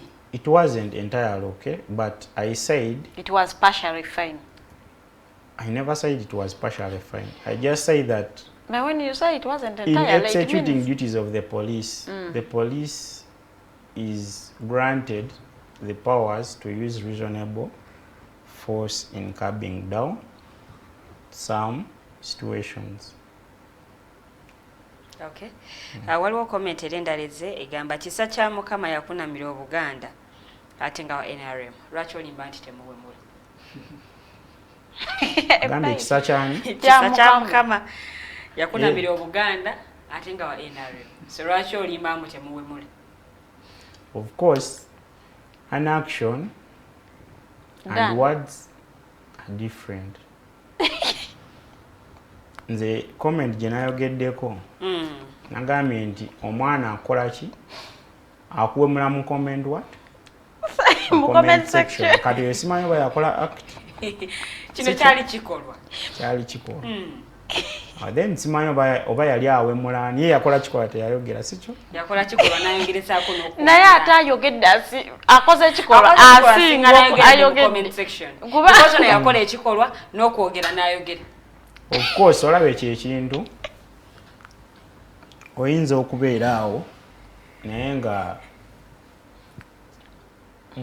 oba nkugambe nti abaganda ye balina olugero ye baluyita bati empulunguse bazita mpulunguse tezibula muki owayenze siri muganda wuuli omumbejja w'e Buganda so omumbejja yakitegedde sikyo tebulamu ki mpulunguse they say it like that so nabo mu NRM bakola ki mwebali mulimu empulunguse mweziri sijja kigaana ekyo naye of course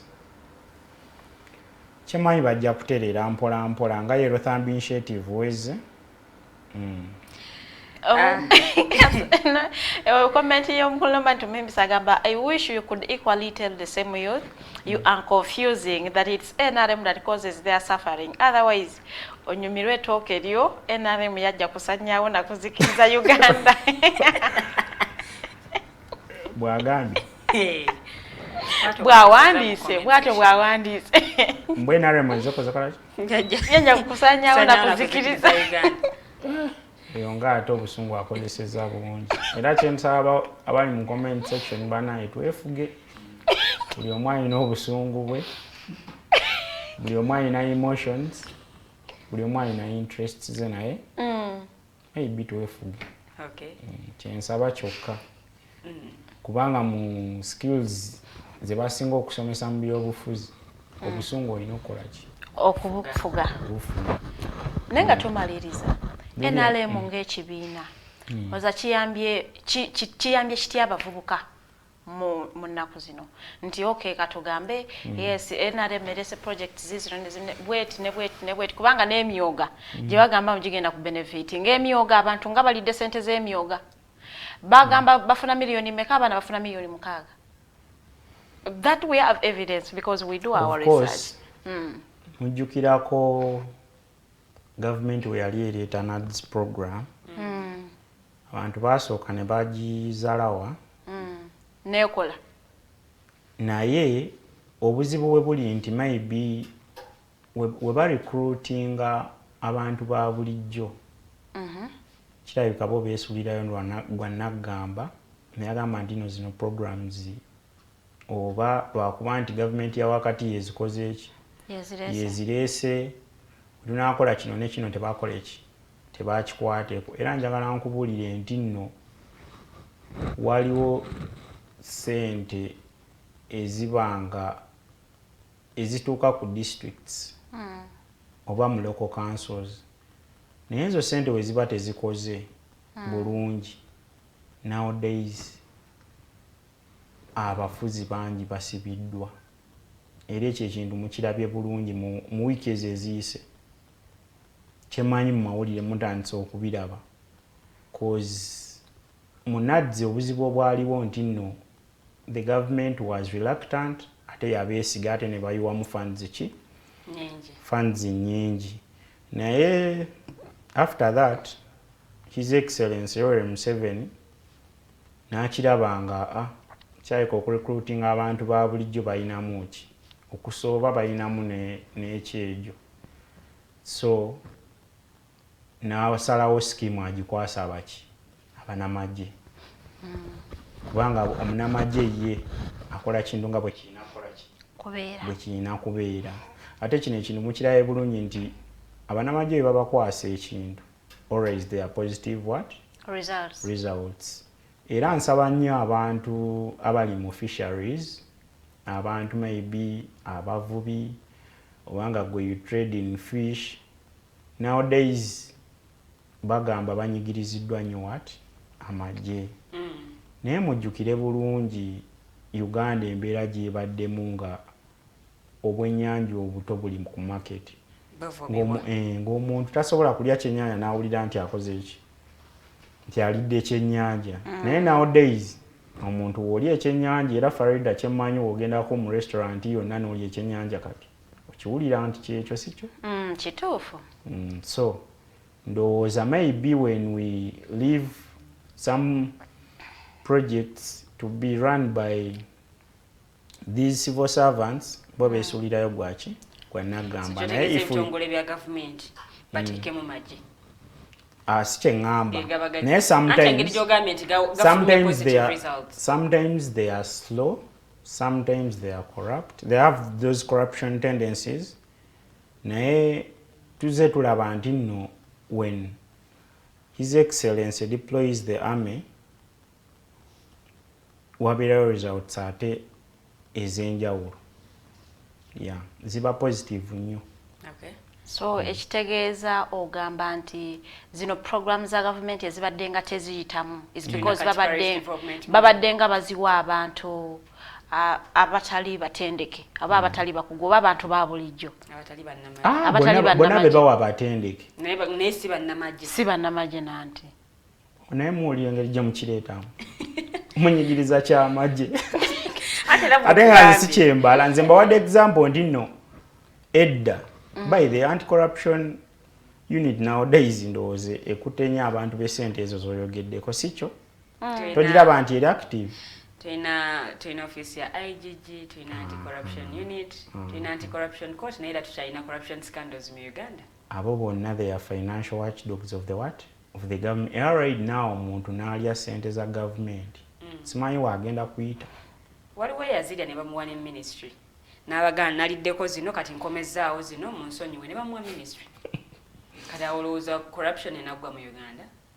Corruption of course ejja kuggwawo kubanga mu reports zetuze tufuna Uganda corruption tendencies sijagamba nti nno zezimu ku myaka egize gikola ki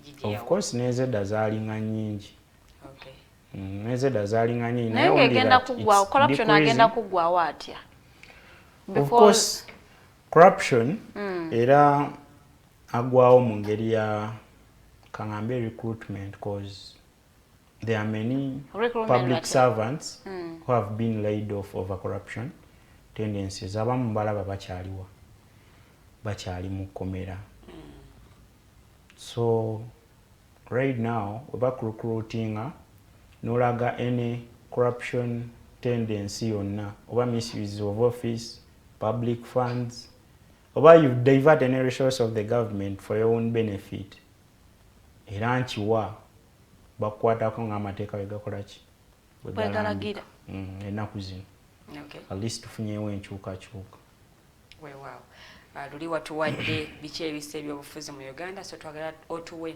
kiki ekyetaaga okuba nga kikolebwa okutereeza ebyobufuzi especially mu bavubuka of course ekirina okuba nga kikolebwa mu Uganda right now mu byobufuzi abavubuka bano we need some sensitization programs ezikubirizibwa at all levels regardless of the party someone belongs to abavubuka bano tubasomese ebibi n'ebirungi ebiri mu politics naye tetubatiisa maybe kuyingira politics oba being active in politics naye of course tusensitizing abaana bano ebibi ebiri mu byobufuzi of course kyemanyi abaana of course nga scenario ya Makerere gyongambye gye tudiscussinzeeko so if you are a type like that who is not cautious you are going to risk your life waliwo ebintu byotalina kukola ng'oli ku stage eyo maybe a reasonable person may be like ku myaka gyendiko kati lwaki ndiwawo bwe nti omubiri who tells you to go in front of a police brigade at that age oba weesiga ki so the cake winners are always there mwe baba balaba mukola ki mukutuka mpolampola bo bakola ki bo batunula butunzi of course bagenda ne bakuteekayo they will pay the condolences naye nga gwe ng'omuntu ebirubirwawo bituuse. If you use excessive force, why? Waliwo amateeka agalambika. Use reasonable force or reasoning in every what? In every situation of life. Oba oyingidde ebyobufuzi, it's too sensitive in that even your opponent can make you lose your what? Your life. So you have to be cautious as a youth. Olina obiyingiramu nga wenna weetegese naye ng'oli cautious and reasoning. Not everywhere olina okukola ki? Okuyiwawo omubiri. Kakati nno mbadde balabi balungi okuva eri gye twatandikidde paka wano tugenda okukomekereza programu yaffe y'olwaleero. Ngenda saba Mukulu Ismail abasiibule otuweeyo n'akatalekeka ak'olunaku lwaleero. Bwe tunaamaliza ogenda kumaliriza on a lighter note. What do you enjoy doing in your free time? Toli ku Yellow Thumb Initiative, toli ku mirimu gya NRM, toli ku mulimu gwe wasomereranga gwe. Oli mu biseera bye eby'eddembe onyumirwa kukola ki? Naye nga tetunnatuuka awo ogenda kutuwa akaterekeka osiibula abatulaba osembyeyo ky'osinga okwagala okukola mu biseera bye eby'eddembe. Of course, nyanza nnyo Farid and Lillian for hosting me on this show. Kuva gye tuvudde ku ssaawa emu paka zino zigendamu 3 ndowooza wabula 6 okuwera essaawa 3. So akatalekeka kenina kagenda eri abaki abavubuka. Abavubuka kye mbagamba at all levels mubeere nga n'essuubi ate mubeere n'omwoyo ogwagala ensi yammwe.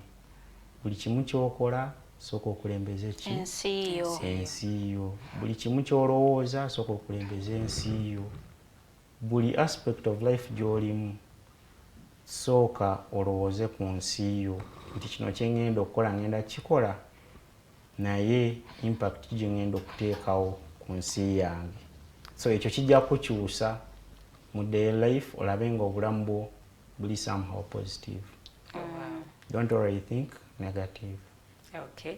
Iki byonyumirwa okola mu biseera by'eddembe. Free time. Mu biseera byange eby'eddembe nyumirwa nnyo documentaries ezo. Okubeera kawo ng'olaba documentaries. Documentaries nyumira nnyo kozi. Eriwo eyakasinga okukwata mu babiri. Eyasinga yali ya Hitler. Ya Hitler yo njagala nnyo kubanga teyali musajja mwangu. Naye yalina ideologies nga abafuzi abalala. Naye olw'okuba nti eggwanga yatuuka ekiseera nga ayagala ensi kugifuula kazannyo ke. So eggwanga lye yali alyagala naye yatuuka ekiseera ate n'ayagalamu amawanga ki? Amalala ng'ate n'agayagala agakole ki? Agabuutikire. So ekyo ne kimuleetera obuzibu naye nga yali ayagala nnyo ensi ye. Tumira ku maama w'abaana. Okay, gwe wasiima.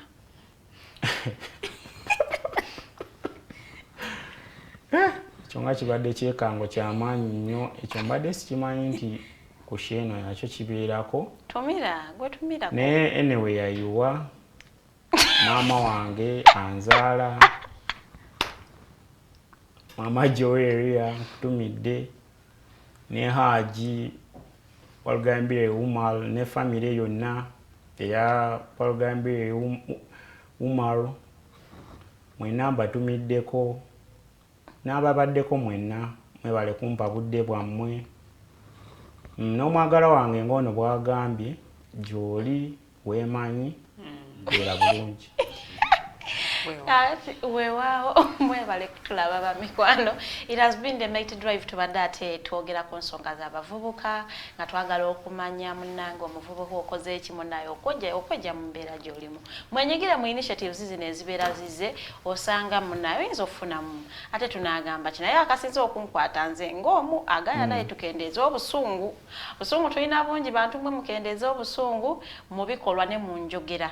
obusungu bubeere butonotono naye ng'ate era njagala okutumira leero kantumireko ntumira mmwe mwenna abalina abaagalwa abamwe nga temwagala boogera mu public mwoyo omutukuvu abakeko mutegeere nti ate okwogera omwagalwa wo mu public tekitta ayinza okuba sinnamwekakasa kumwogera mu public Lilian jjawa n'abantu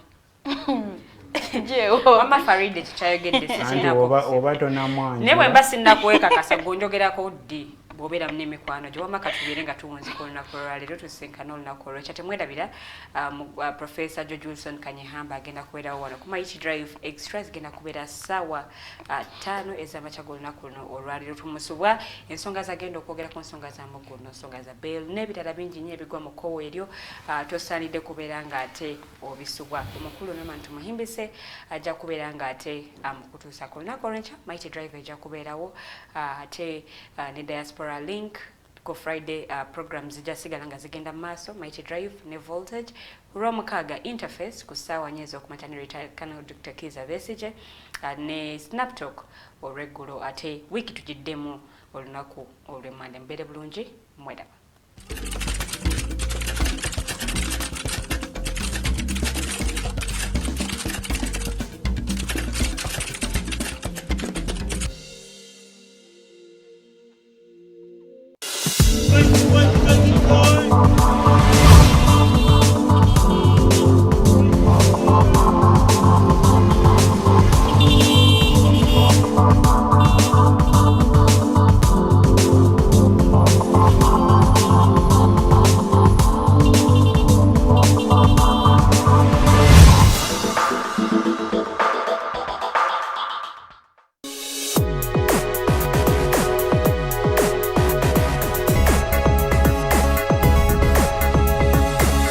The Alternative Dig Talk. Real issues, real talk.